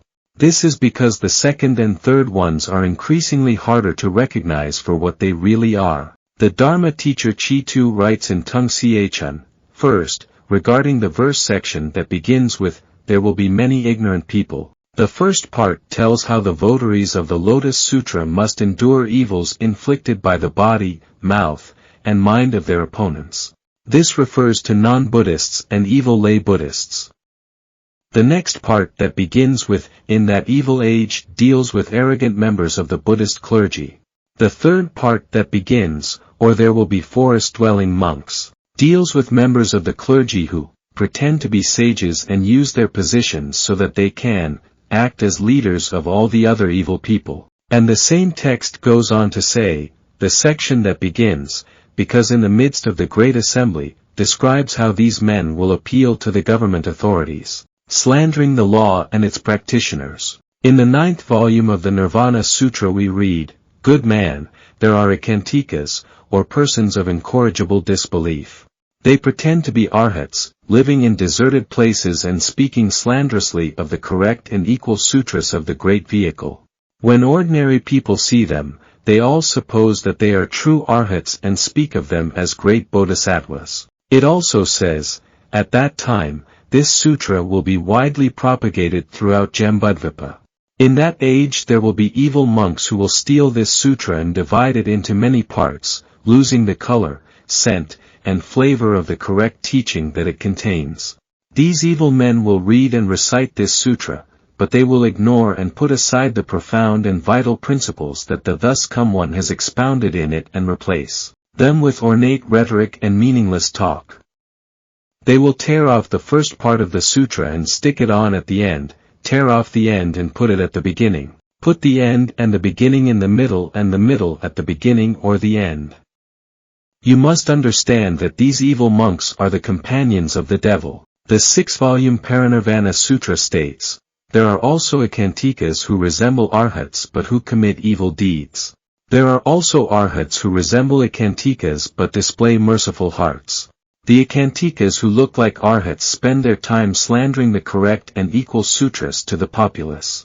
The arhats who look like ekantikas, on the other hand, are critical of the voice hearers and go about preaching the correct and equal sutras.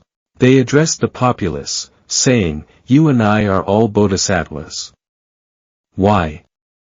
Because each living being possesses the Buddha nature. But the populace will probably call such men ekantikas. In the Nirvana Sutra, the Buddha speaks as follows, after I have passed away.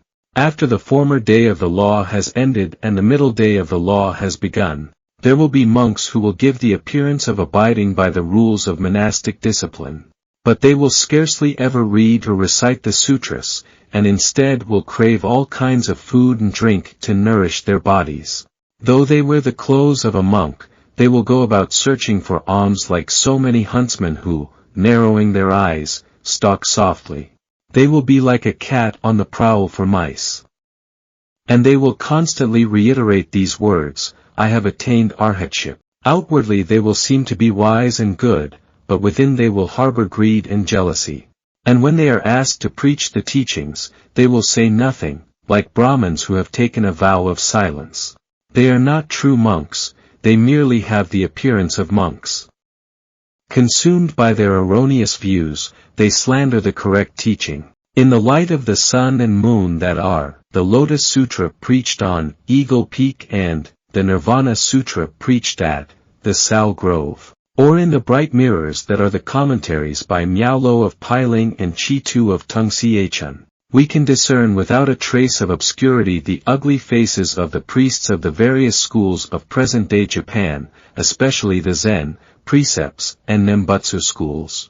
The Lotus Sutra of the Wonderful Law says, in the Encouraging Devotion chapter, after the Buddha has passed into extinction, in an age of fear and evil, and the Peaceful Practices chapter says, in the evil age hereafter, in the latter age, and, in the latter age hereafter, when the law is about to perish. The Distinctions and Benefits chapter says, in the evil age of the latter day of the law, the Medicine King chapter says, in the last 500-year period. The Exhortation to Preach chapter of the Lotus Sutra of the Correct Law says, in the latter age hereafter, and, in the latter age to come. The same type of language is found in the supplemented Lotus Sutra of the Wonderful Law. TNTAI states, in the middle day of the law, the 3 schools of the south and 7 schools of the north are the enemies of the Lotus Sutra. And Dengyo states, at the end of the middle day of the law, the scholars of the 6 Nara schools are the enemies of the Lotus Sutra. In the time of TNTAI and Dengyo, the 3 types of enemies mentioned above had not yet appeared. But we must recall that, when Shakyamuni Buddha, the Lord of Teachings, and many treasures Buddha sat side by side in the treasure tower like the sun and moon. And the Buddhas who were emanations of Shakyamuni had come from the 10 directions and were ranged beneath the trees like so many stars. Then it was said that after the 1,000 years of the former day of the law and the 1,000 years of the middle day of the law, at the beginning of the latter day of the law, there would be 3 types of enemies of the Lotus Sutra. How could this pronouncement made by the 800,000 million Nayotas of Bodhisattvas have been an empty or a false prediction? It is now some 2,200 years since the Thus Come One passed away. Even if it were possible to point straight at the earth and miss it, if the flowers were to cease blooming in spring, still I am certain that these 3 powerful enemies exist in the land of Japan. If so, then who is to be numbered among the 3 enemies? And who is to be accounted a votary of the Lotus Sutra? It is a troubling question. Are we, I and my disciples, to be numbered among the 3 enemies? Or are we to be numbered among the votaries of the Lotus Sutra? A troubling question. In the 24th year of the reign of King Chao, the 4th ruler of the Chou dynasty, with the cyclical sign Kinotora, on the night of the 8th day of the 4th month, a 5-colored light spread across the sky from north to south until all was as bright as noon. The earth shook in 6 different ways, and though no rain fell, the rivers and streams, wells and ponds brimmed with water. All the trees and plants bloomed and bore fruit. It was a wondrous happening indeed. King Chao was greatly surprised. The grand historian Su Yu performed divinations and announced, "A sage has been born in the western region." "What about our country?" asked King Chao, to which Su Yu replied, "Nothing particular will happen for now. But 1,000 years from now, the words of this sage will be brought to this country and will bring benefit to all living beings." Su Yu was a scholar of non-Buddhist texts who had not in the slightest degree freed himself from illusions of thought and desire, and yet he was able to know what would happen 1,000 years in the future. And just as he predicted, 1,015 years after the Buddha's passing, in the reign of Emperor Ming, the 2nd ruler of the later Han dynasty, in the 10th year of the Yongpanji era, CE 67, with the cyclical sign Hinotoyu, the doctrines of Buddhism were introduced to China. On quite a different level is the prediction I have described above that was made by the various Bodhisattvas in the presence of Shakyamuni Buddha, many treasures Buddha, and the Buddhas from the 10 directions that were emanations of Shakyamuni Buddha. In view of this prediction, how could the 3 types of enemies of the Lotus Sutra help but be present in Japan today? In the Buddha's successor sutra, the Buddha is recorded as saying, "After my passing, during the 1,000 years of the former day of the law, there will be 24 persons in succession who will spread abroad the correct teachings as I have taught them. Mahakashyapa and Ananda were contemporaries of the Buddha, and so, we will pass them over." But 100 years later there was the monk Parshva, 600 years later Bodhisattva Ashvaghosha, and 700 years later Bodhisattva Nagarjuna, along with others, all appearing just as the prophecy had said they would. If so, how could the prophecy, in the Encouraging Devotion chapter of the Lotus Sutra, be in vain? If this prophecy were at variance with the truth, then the whole Lotus Sutra would be at variance with the truth. Then the predictions that Shariputra will in the future become the Thus Come One flower glow and that Mahakashyapa will become the Thus Come One light bright would all be mere lies. In that case, the teachings put forward in the sutras that preceded the Lotus Sutra would be absolutely correct, and the voice hearers would be destined never to achieve Buddhahood. If it were true that one should give alms to a dog or a fox before giving them to a voice hearer such as Ananda, then where would we stand? The passage from the Encouraging Devotion chapter mentions 3 groups of people, saying first that, there will be many ignorant people, second that, in that evil age there will be monks, and referring third to monks wearing clothing of patched rags. The first category of ignorant people are the important lay believers who support monks in the second and third categories. Accordingly, the great teacher Miaolo, commenting on the people in the first group, says they represent the arrogance and presumption of lay people. And Tung Siechun says that they will appeal to the government authorities, slandering the law and its practitioners. Concerning the second group of enemies of the Lotus Sutra, the sutra says, "In that evil age there will be monks with perverse wisdom and hearts that are fawning and crooked who will suppose they have attained what they have not attained, being proud and boastful in heart." Similarly, the Nirvana Sutra says, "In that age there will be evil monks. These evil men will read and recite this sutra, but they will ignore and put aside the profound and vital principles that the thus come one has expounded in it." Great Concentration and Insight says, "If one lacks faith in the Lotus Sutra, one will object that it pertains to the lofty realm of the sages, something far beyond the capacity of one's own wisdom to comprehend. If one lacks wisdom, one will become puffed up with arrogance and will claim to be the equal of the Buddha." We see an example of this in the statement by the meditation master Tao Sicho. The second reason, for the difficulty in understanding the Lotus Sutra, is that its principles are very profound but human understanding is slight. Honen says, religious practices other than the Nembutsu do not accord with the people's capacities.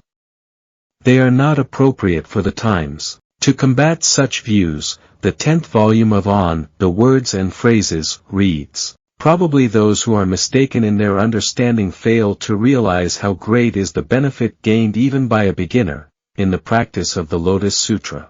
They assume that benefit is reserved for those who are far advanced in practice and disparage beginners.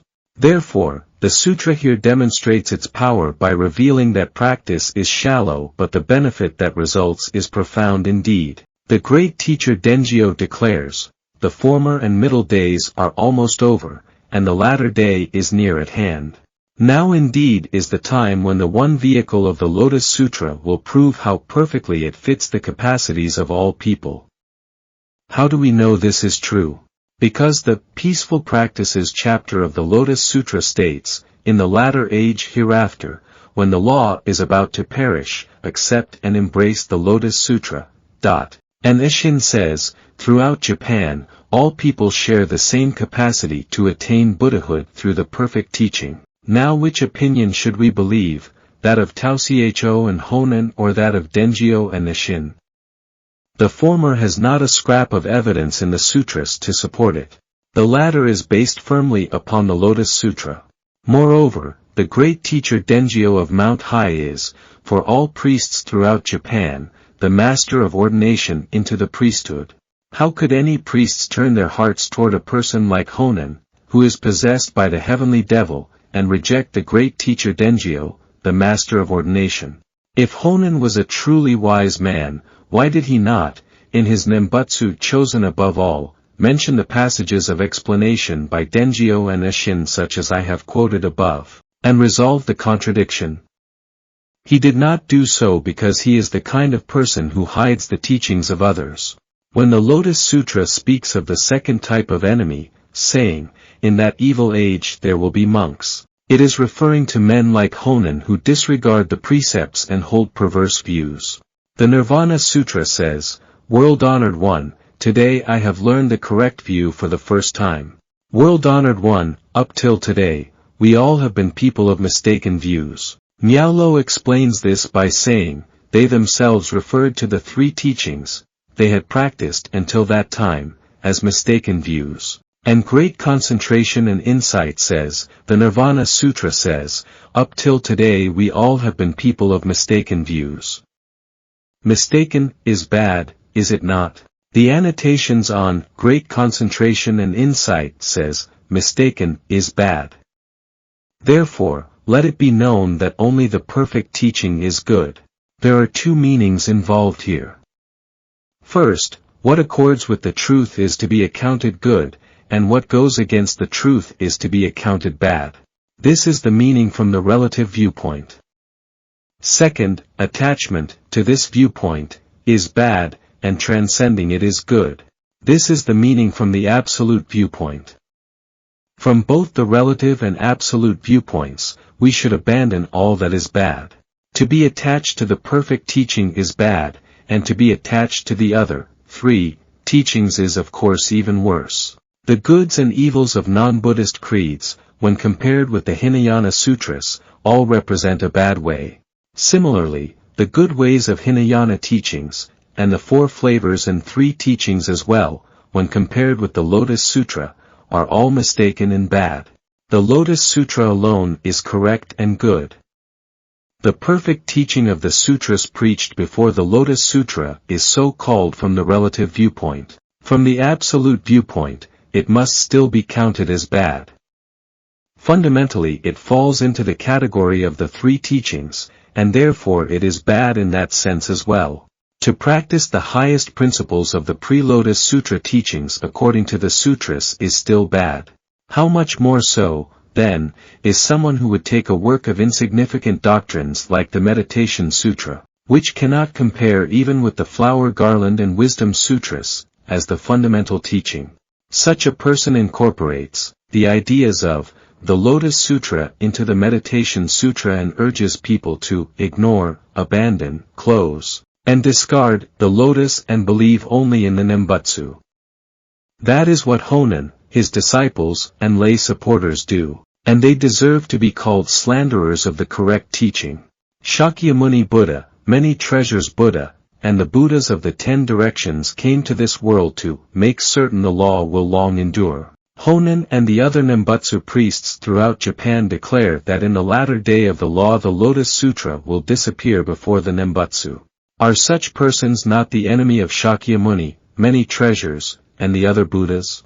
Concerning the third group of enemies of the Lotus Sutra, the sutra says, or there will be forest-dwelling monks wearing clothing of patched rags and living in retirement. They will preach the law to white-robed laymen and will be respected and revered by the world as though they were arhats who possessed the 6 transcendental powers. And the 6-volume Parinirvana Sutra states, there are also ekantikas who resemble arhats but who commit evil deeds. There are also arhats who resemble ekantikas but display merciful hearts.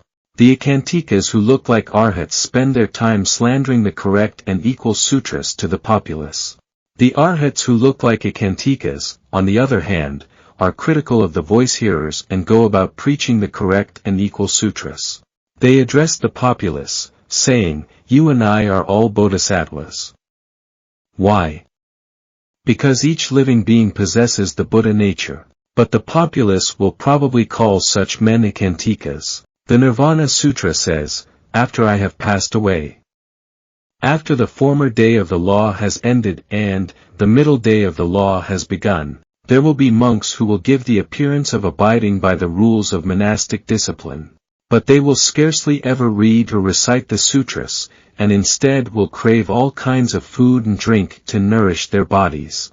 Though they wear the clothes of a monk, they will go about searching for alms like so many huntsmen who, narrowing their eyes, stalk softly. They will be like a cat on the prowl for mice.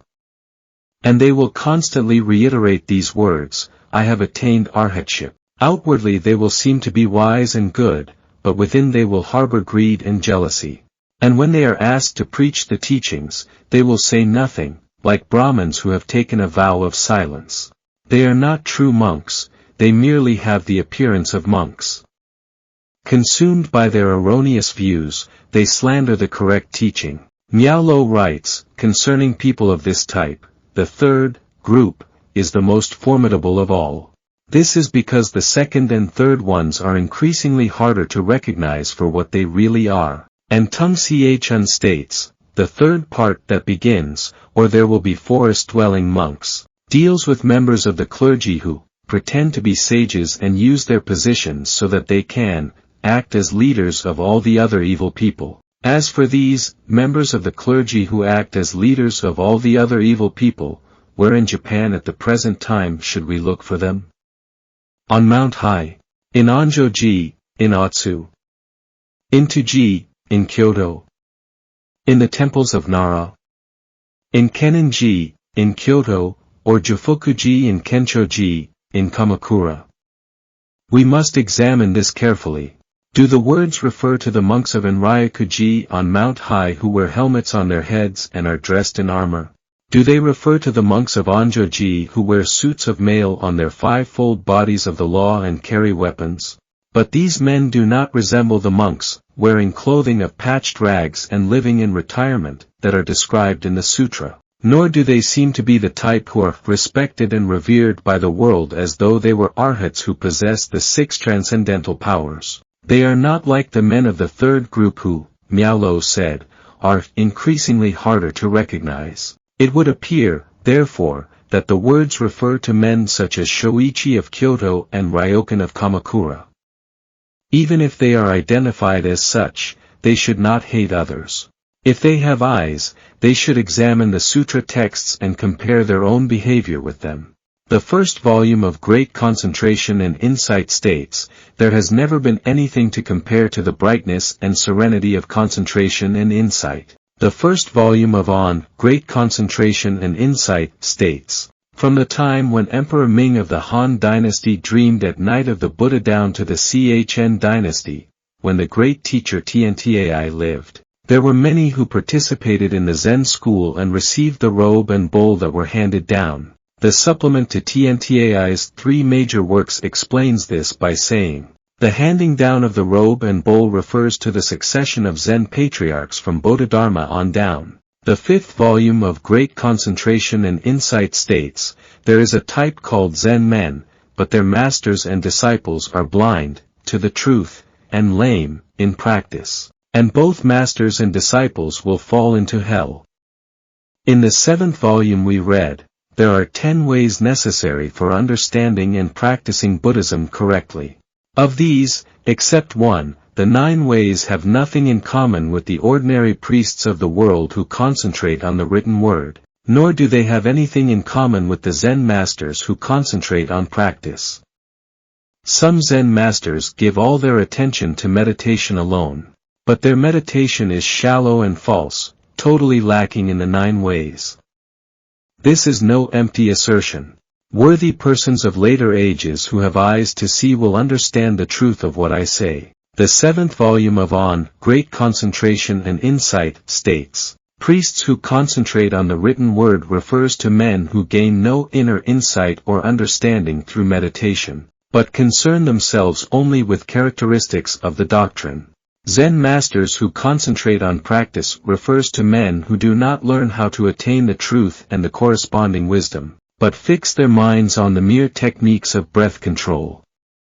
Theirs is the kind of non-Buddhist meditation that fundamentally still retains outflows. Some Zen masters give all their attention to meditation alone means that, for the sake of discussion, Tiantai gives them a certain degree of recognition. But from a stricter viewpoint they lack both insight and understanding. The Zen men in the world today value only meditation, as the way to realize the truth, and have no familiarity with doctrinal teachings. In relying upon meditation alone, they interpret the sutras in their own way. They put together the 8 errors and the 8 winds, and talk about the Buddha as being 16 feet in height.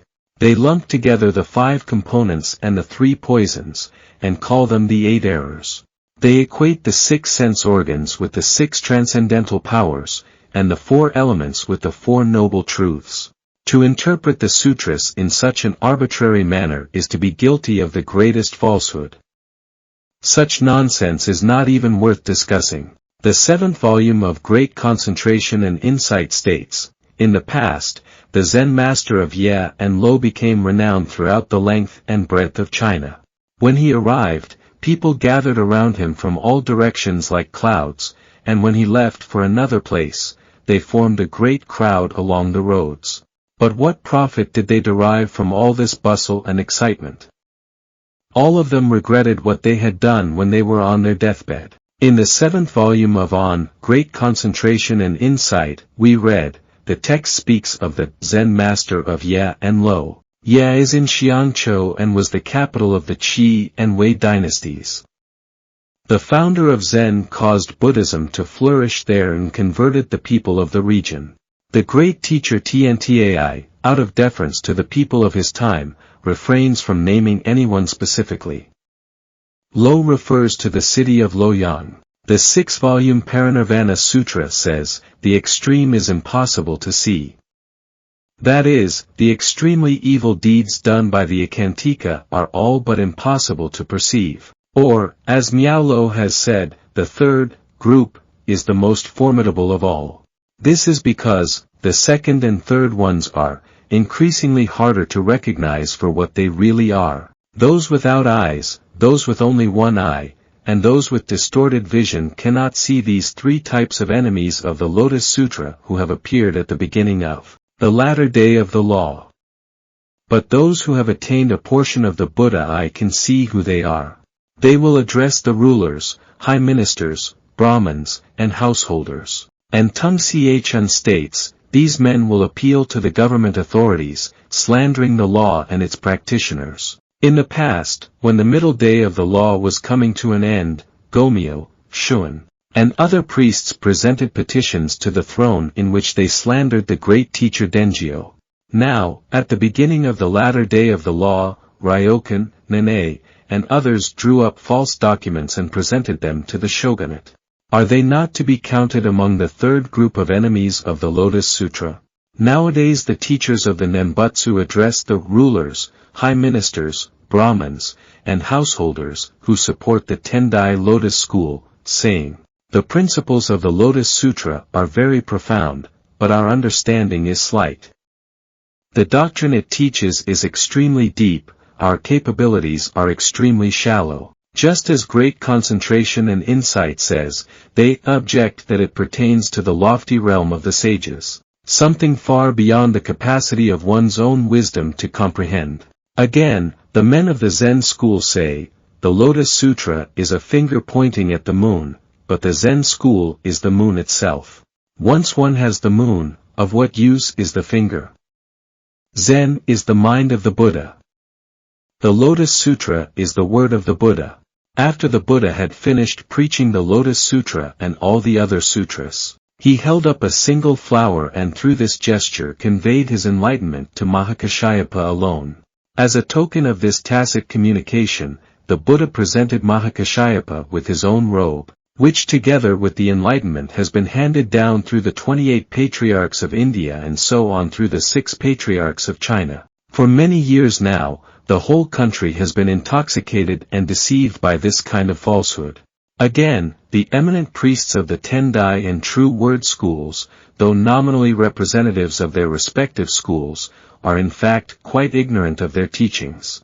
In the depths of their greed and out of fear of the courtiers and warriors, they compromise with the assertions of the Nembutsu and Zen followers and sing their praises. Long ago, many treasures Buddha and the various Buddhas who were emanations of Shakyamuni Buddha acknowledged their allegiance to the Lotus Sutra, saying that they would make certain that the law will long endure. But now the eminent leaders of the Tendai school acknowledge the assertion that the doctrines of the Lotus Sutra are very profound but that human understanding is slight. As a result, the Lotus Sutra exists in Japan today in name only. There is not a single person who actually practices it and attains enlightenment. Who can be called a votary of the Lotus Sutra? We see priests who burn down temples and pagodas and are exiled in numbers too great to count. And we see numerous eminent priests who fawn on the courtiers and warriors and are hated for it by the people. Can men such as these be called the votaries of the Lotus Sutra? Because the predictions of the Buddha are not false, the 3 types of enemies of the Lotus Sutra already fill the country. And yet, as though to belie the golden words of the Buddha, there seems to be no votary of the Lotus Sutra. How can this be? How can this be? But let us consider. Who is it who is cursed and spoken ill of by the populace? Who is the priest who is attacked with swords and staves? Who is the priest who, because of the Lotus Sutra, is accused in petitions submitted to the courtiers and warriors? Who is the priest who is, again and again banished, as the Lotus Sutra predicted? Who else in Japan besides Nichiren has fulfilled these predictions? But I, Nichiren, am not a votary of the Lotus Sutra, because, contrary to the prediction, the gods have cast me aside. Who, then, in this present age will be the votary of the Lotus Sutra and fulfill the prophecy of the Buddha? The Buddha and Devdatta are like a form and its shadow, in lifetime after lifetime, they are never separated.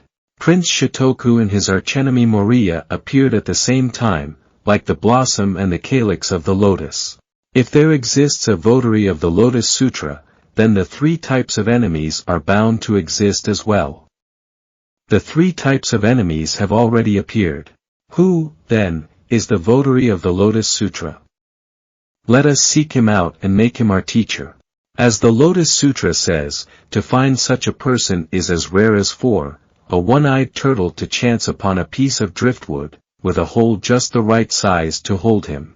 Someone may raise this question: it would surely appear that the three types of enemies are present today, but there is no votary of the Lotus Sutra. If one were to say that you, Nichiren, are the votary of the Lotus Sutra, then the following serious discrepancies would become apparent. The Lotus Sutra states, the young sons of heavenly beings will wait on him and serve him.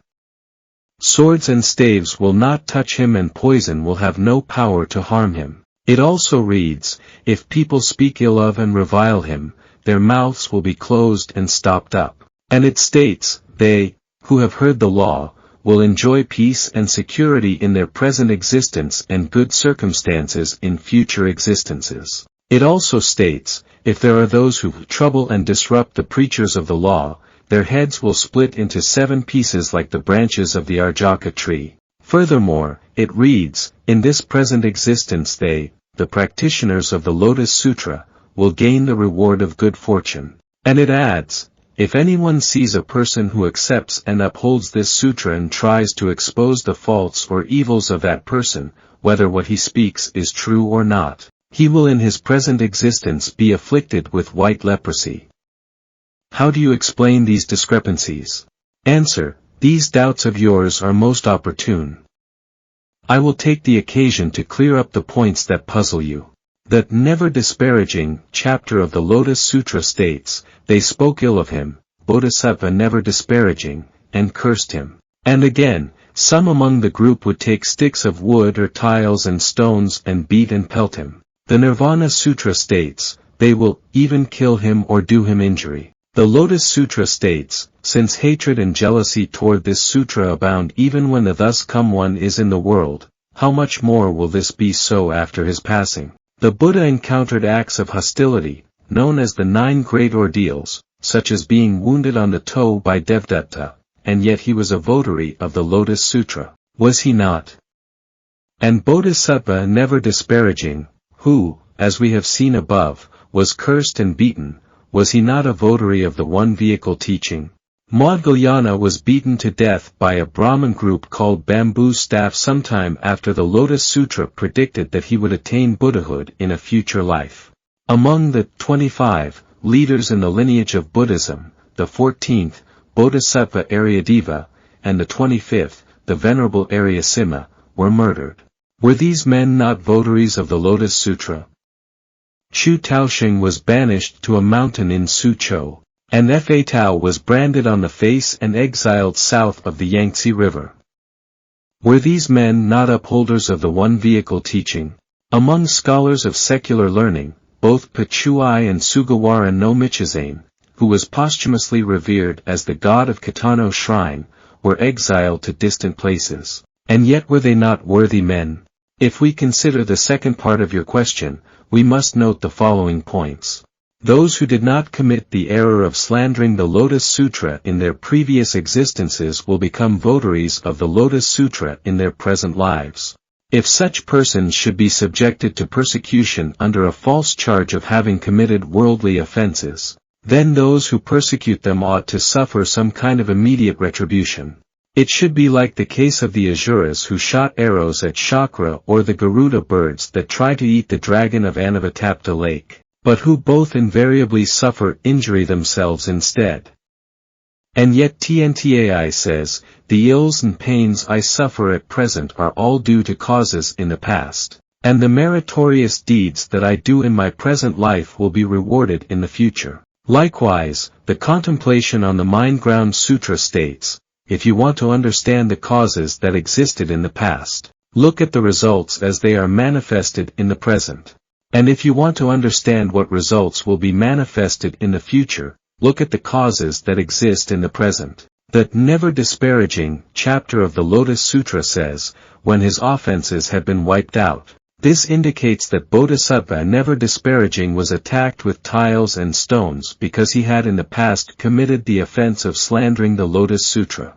Next, we should note that persons who are inevitably destined to fall into hell in their next existence, even though they commit grave offenses in this life, will suffer no immediate punishment. The Ekantikas are examples of this.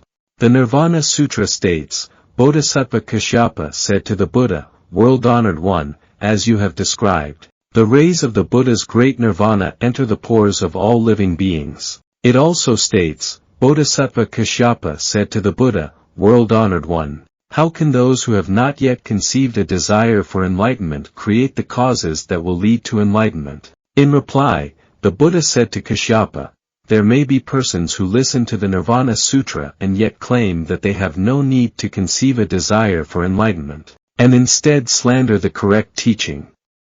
Such persons will immediately dream at night of demons, and their hearts will be filled with terror.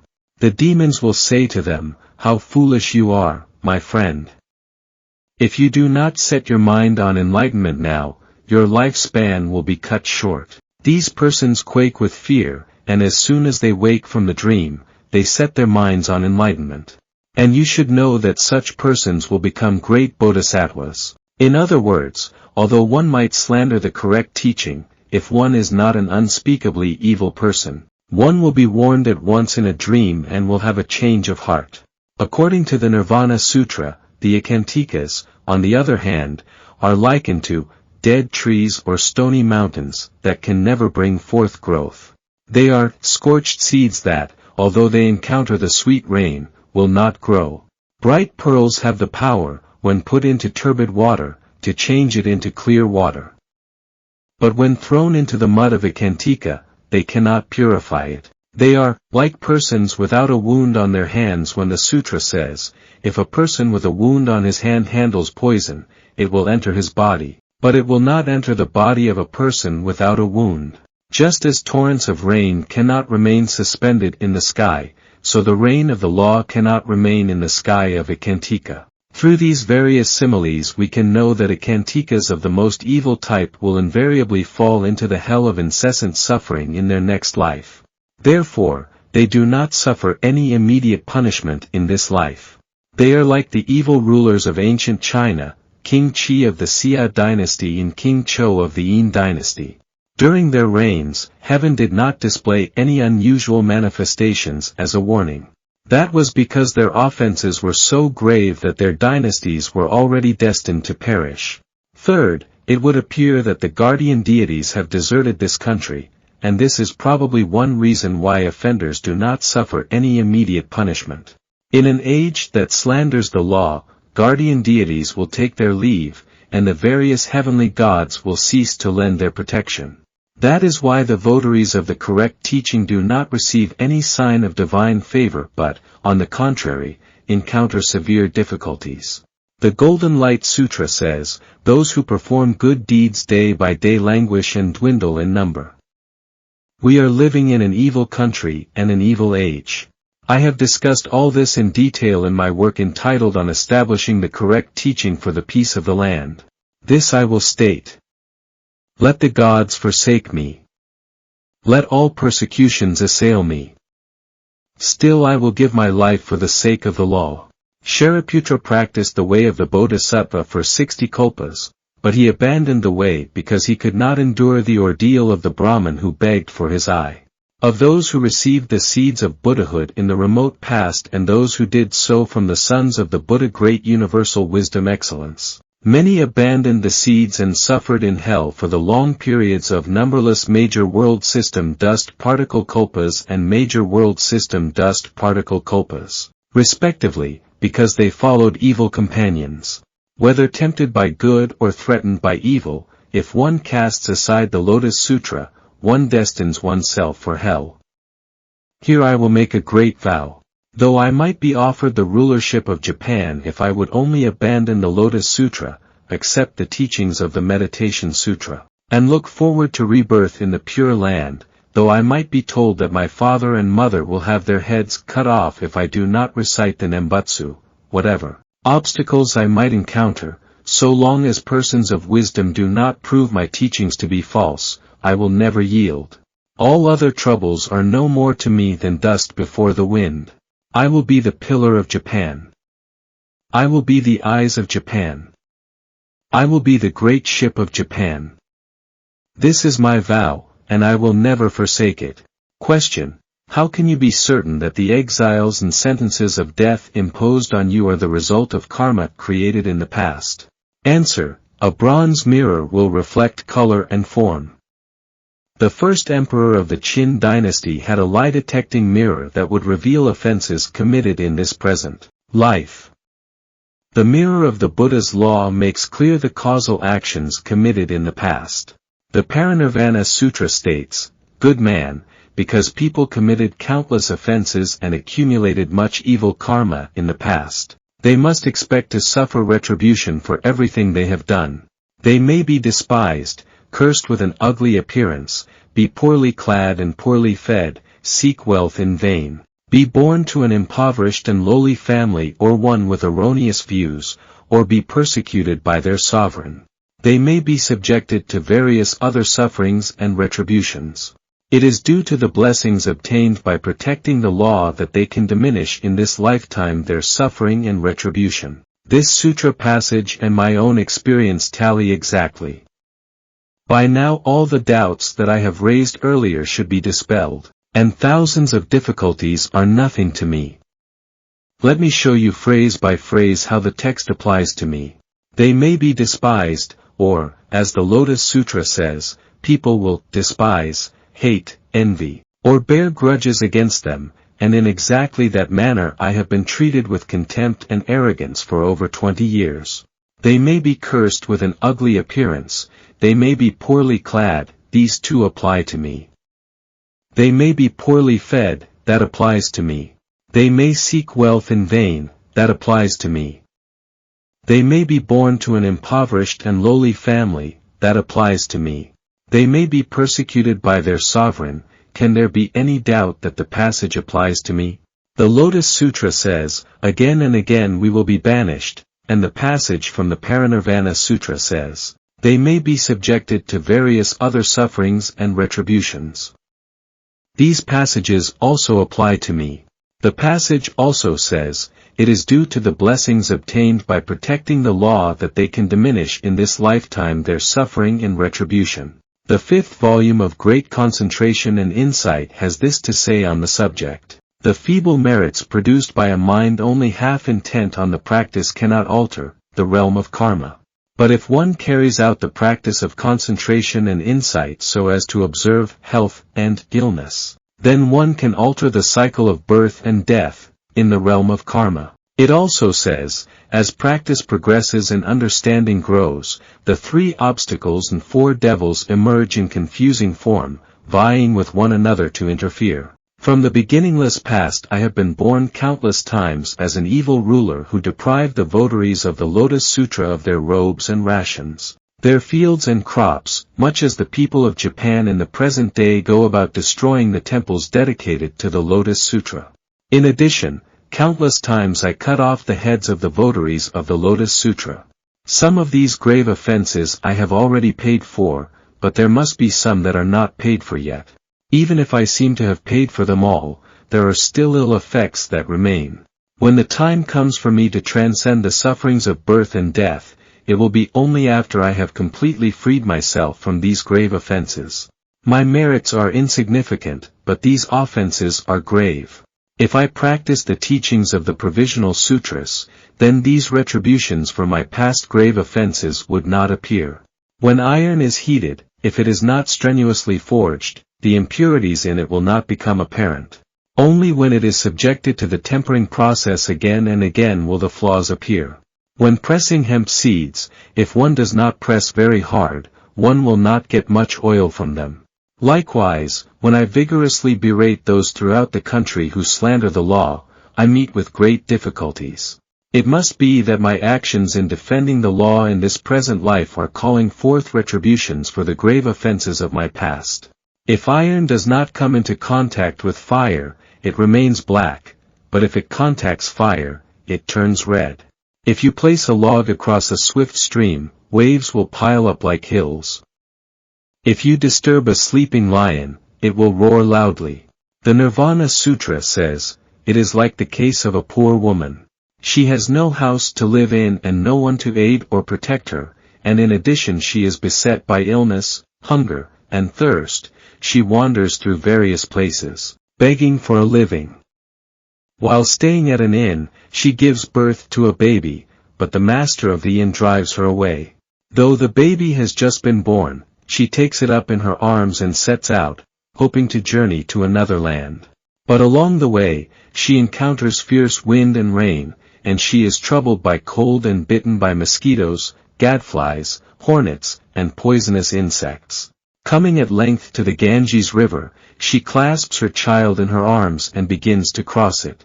Although the current is very swift, she will not let go of her child, and in the end both mother and child are drowned. But through the merit that the woman gained by her loving tenderness, she is reborn after her death in the Brahma heaven.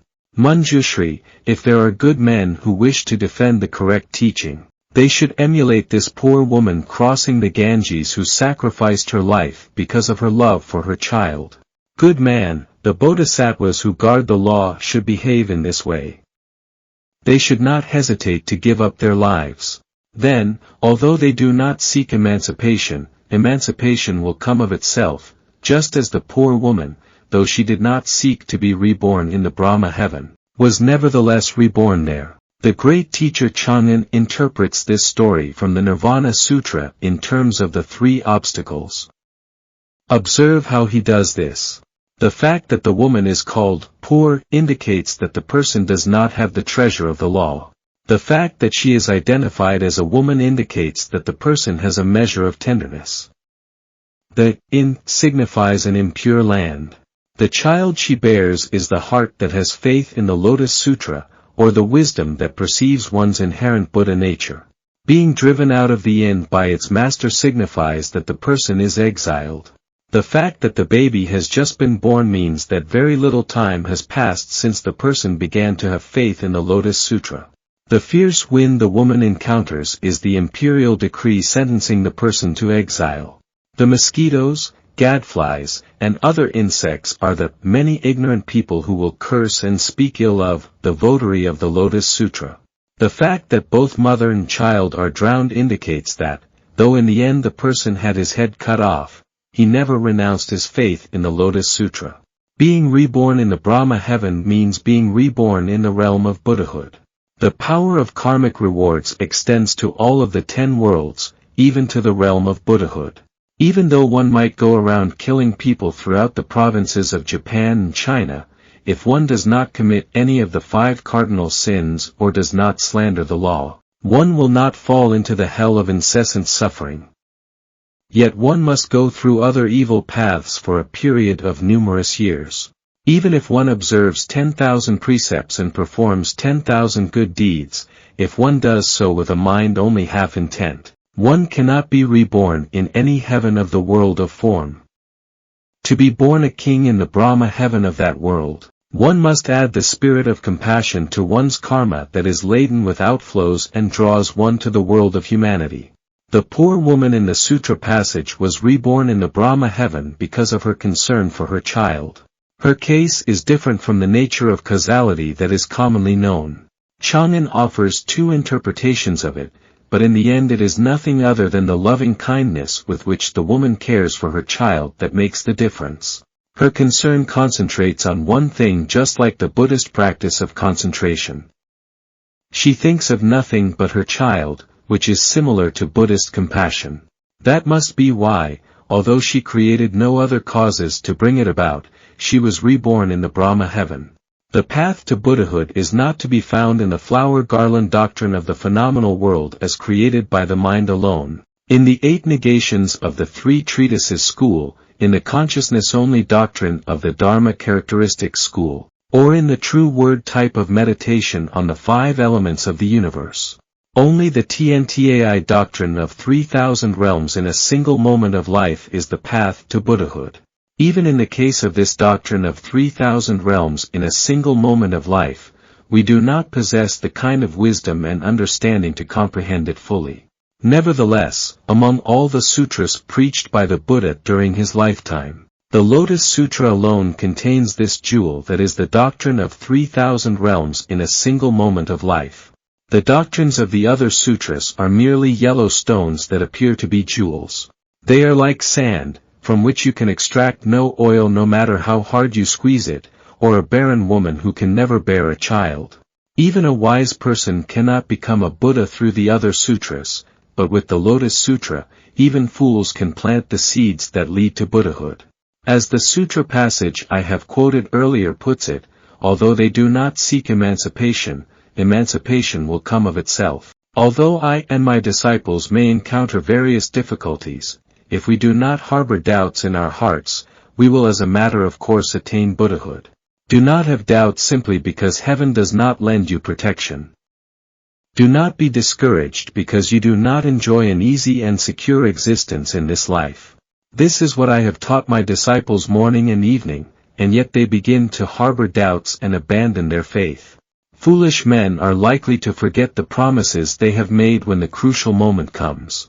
Some of them feel pity for their wives and children and grieve at the thought of parting from them in this life.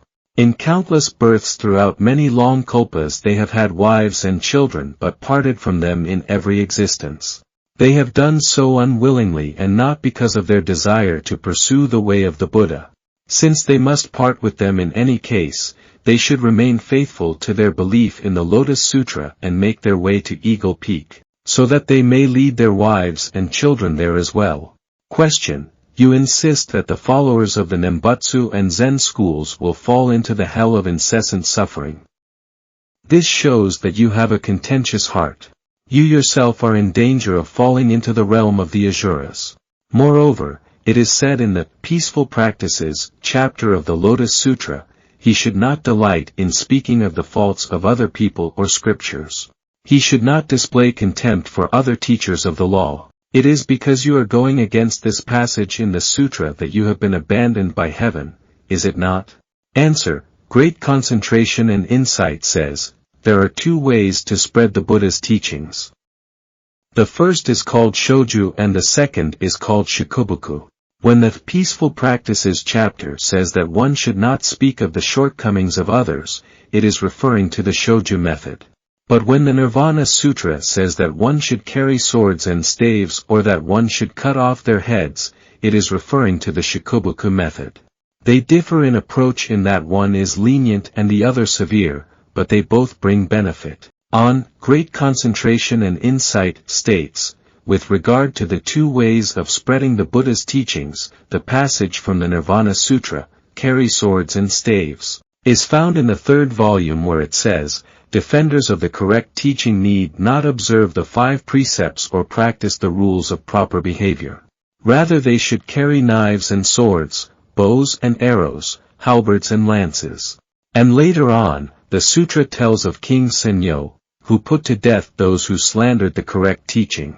It also mentions how the new physician, explaining that the medicine from milk prescribed by the old physician was dangerous, forbade its usage, saying, if anyone takes any more of this medicine, he shall have his head cut off. These passages also demonstrate how the method of shikobuku should be applied to persons who go against the law.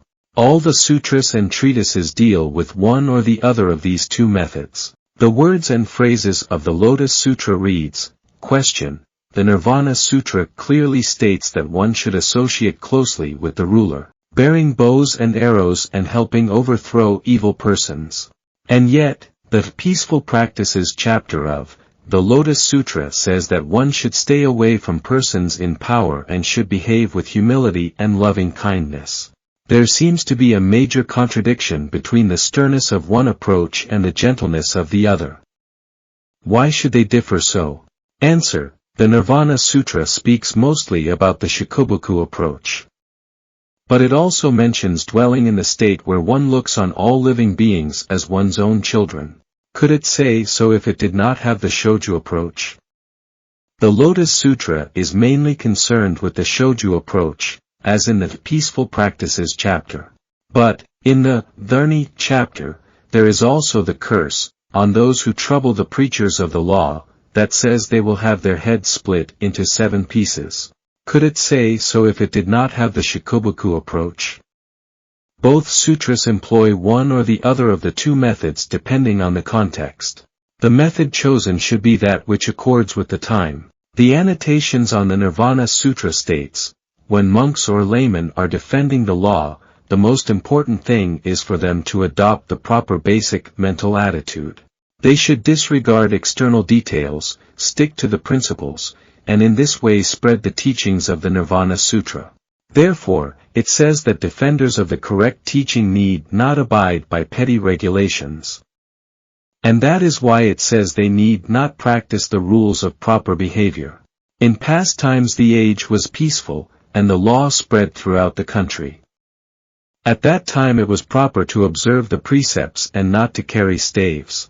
But now the age is perilous, and the law is overshadowed. Therefore, it is proper to carry staves and to disregard the precepts. If both past and present were perilous times, then it would be proper to carry staves in both periods. And if both past and present were peaceful times, then it would be proper to observe the precepts in both of them. You should let your choices be fitting and never adhere solely to one or the other. I suppose the learned priests of the time think it is only natural that one should have doubts about this. Therefore, no matter how I explain and try to persuade my own disciples, they still cannot seem to overcome their doubts, but behave like akantikas, or persons of incorrigible disbelief. Therefore, I have quoted these passages of explanation from Tntai, Miaolo, and others in order to silence their ungrounded criticisms. These two methods of shoju and shikobuku are like water and fire. Fire hates water, water detests fire. The practitioner of shoju laughs with scorn at shikobuku. The practitioner of shikobuku laments at the thought of shoju. When the country is full of evil people without wisdom, then shoju is the primary method to be applied, as described in the Peaceful Practices chapter. But at a time when there are many people of perverse views who slander the law, then shikobuku should come first, as described in the Never Disparaging chapter. It is like using cold water to cool yourself in the hot weather, or longing for a fire when the weather turns cold. Grass and trees are kindred to the sun, they suffer in the cold moonlight. Bodies of water are followers of the moon, they lose their true nature when the hot weather comes. In the latter day of the law, however, both shoju and shikobuku are to be used. This is because there are two kinds of countries, the country that is passively evil, and the kind that actively seeks to destroy the law. We must consider carefully to which category Japan at the present time belongs. Question: if one applies the shikobuku method at a time when the shoju method would be appropriate, or shoju at a time when shikobuku would be appropriate, is there any merit to be gained? Answer: the Nirvana Sutra says, Bodhisattva Kashyapa addressed the Buddha, saying, the Dharma body of the thus come one is as indestructible as a diamond. But I do not yet understand the means by which you acquired it.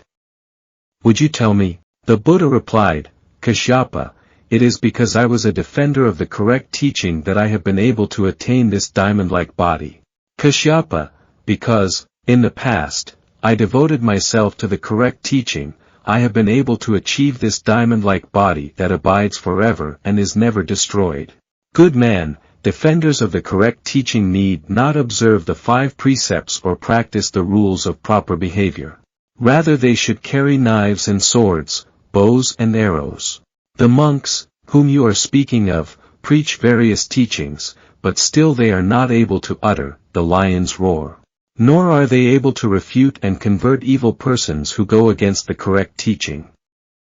Monks of this kind can bring no benefit either to themselves or to the populace. You should realize that they are in fact shirkers and idlers. Though they are careful in observing the precepts and maintain spotless conduct, you should realize that they cannot achieve anything. Then a monk raises the lion's roar. Those who break the precepts, upon listening to his preaching, are all enraged to the point where they attack him. This preacher of the law, though he may in the end lose his life, is still worthy of being called a person who observes the precepts and brings benefits to both himself and others. In the passage from on the Nirvana Sutra quoted earlier, Chang'an says, "You should let your choices be fitting and never adhere solely to one or the other." And TNTAI, as we have seen, declared that the method chosen should be that which accords with the time. If it is not, you will be like someone who plants seeds at the end of autumn. Though you may carefully tend the field, you are not likely to harvest any rice or grain. During the Kennen era, 1201 to 1204, two men came to prominence, Honen and Denichi, who spread the teachings of the Nembutsu and Zen schools, respectively. Honen denied the worth of the Lotus Sutra now that the world has entered the latter day of the law, saying that not a single person has ever attained Buddhahood through that sutra, and that not even one person in 1,000 can be saved by its teachings. Denichi for his part claimed that the true teachings of Buddhism had been transmitted apart from the sutras. These two doctrines have now spread throughout the entire country.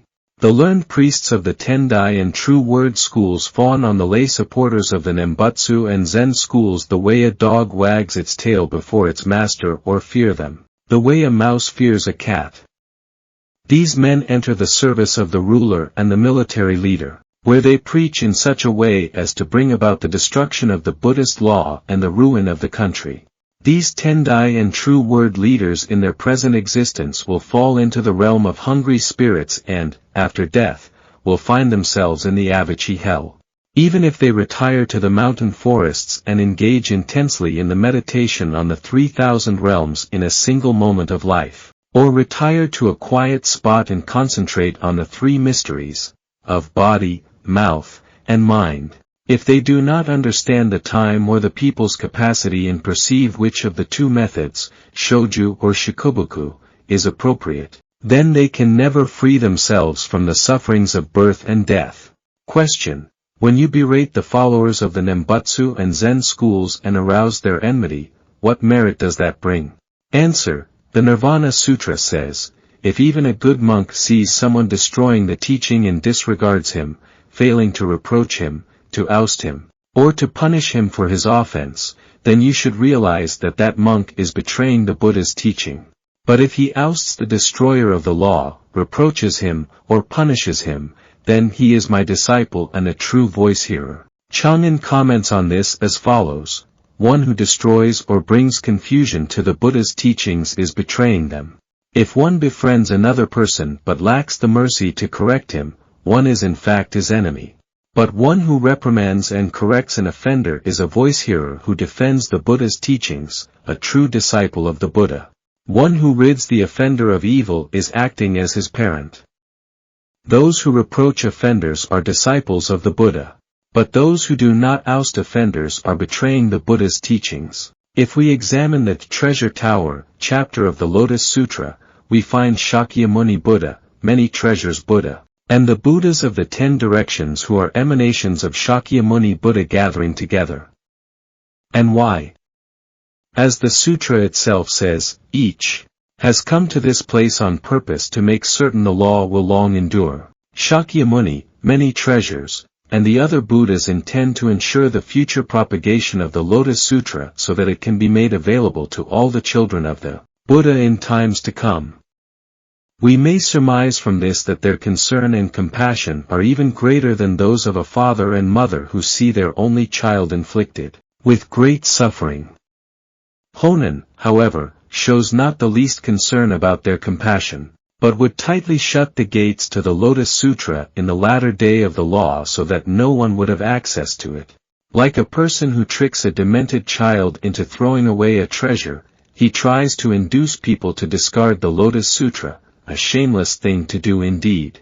If someone is about to kill your father and mother, shouldn't you try to warn them? If a bad son who is insane with drink is threatening to kill his father and mother, shouldn't you try to stop him? If some evil person is about to set fire to the temples and pagodas, shouldn't you try to stop him? If your only child is gravely ill, shouldn't you try to cure him or her with moxibustion treatment? To fail to do so is to act like those people who see but do not try to put a stop to the Zen and Nembutsu followers in Japan. As Chang'an says, if one befriends another person but lacks the mercy to correct him, one is in fact his enemy. I, Nichiren, am sovereign, teacher, and father and mother to all the people of Japan. But the men of the Tendai school, who do not refute misleading teachings, are all great enemies of the people. As Chang'an has noted, one who rids the offender of evil is acting as his parent. One who has not conceived a desire for the way can never free oneself from the sufferings of birth and death. Shakyamuni Buddha, the Lord of Teachings, was cursed by all the followers of non-Buddhist teachings and labeled as a man of great evil. The great teacher Tntai was regarded with intense enmity by the 3 schools of the south and 7 schools of the north, and Tokutsu of Japan criticized him for using his 3-inch tongue to try to destroy the 5-foot body of the Buddha. The great teacher Dengyo was disparaged by the priests of Nara, who said, Seicho has never been to the capital of Tang China. But all of these abuses were incurred because of the Lotus Sutra, and they are therefore no shame to the men who suffered them. To be praised by fools, that is the greatest shame. Now that I, Nichiren, have incurred the wrath of the authorities, the priests of the Tendai and True Word schools are no doubt delighted. They are strange and shameless men. Shakyamuni Buddha appeared in the Saha world, Komarajiva journeyed to the Qin dynasty in China, and Dengyo likewise went to China, all for the sake of the Lotus Sutra. Aryadeva and Aryasima sacrificed their bodies. Bodhisattva Medicine King burned his arms as an offering, and Prince Jogu stripped off the skin on his hand, and copied the sutra on it. Shakyamuni, when he was a bodhisattva, sold his flesh to make offerings, and another time, when he was a bodhisattva named the ascetic aspiration for the law, he used one of his bones as a pen, to write down the Buddha's teaching. Tntai has said that the method chosen should be that which accords with the time. The propagation of the Buddhist teachings should follow the time. For what I have done, I have been condemned to exile, but it is a small suffering to undergo in this present life and not one worth lamenting. In future lives I will enjoy immense happiness, a thought that gives me great joy.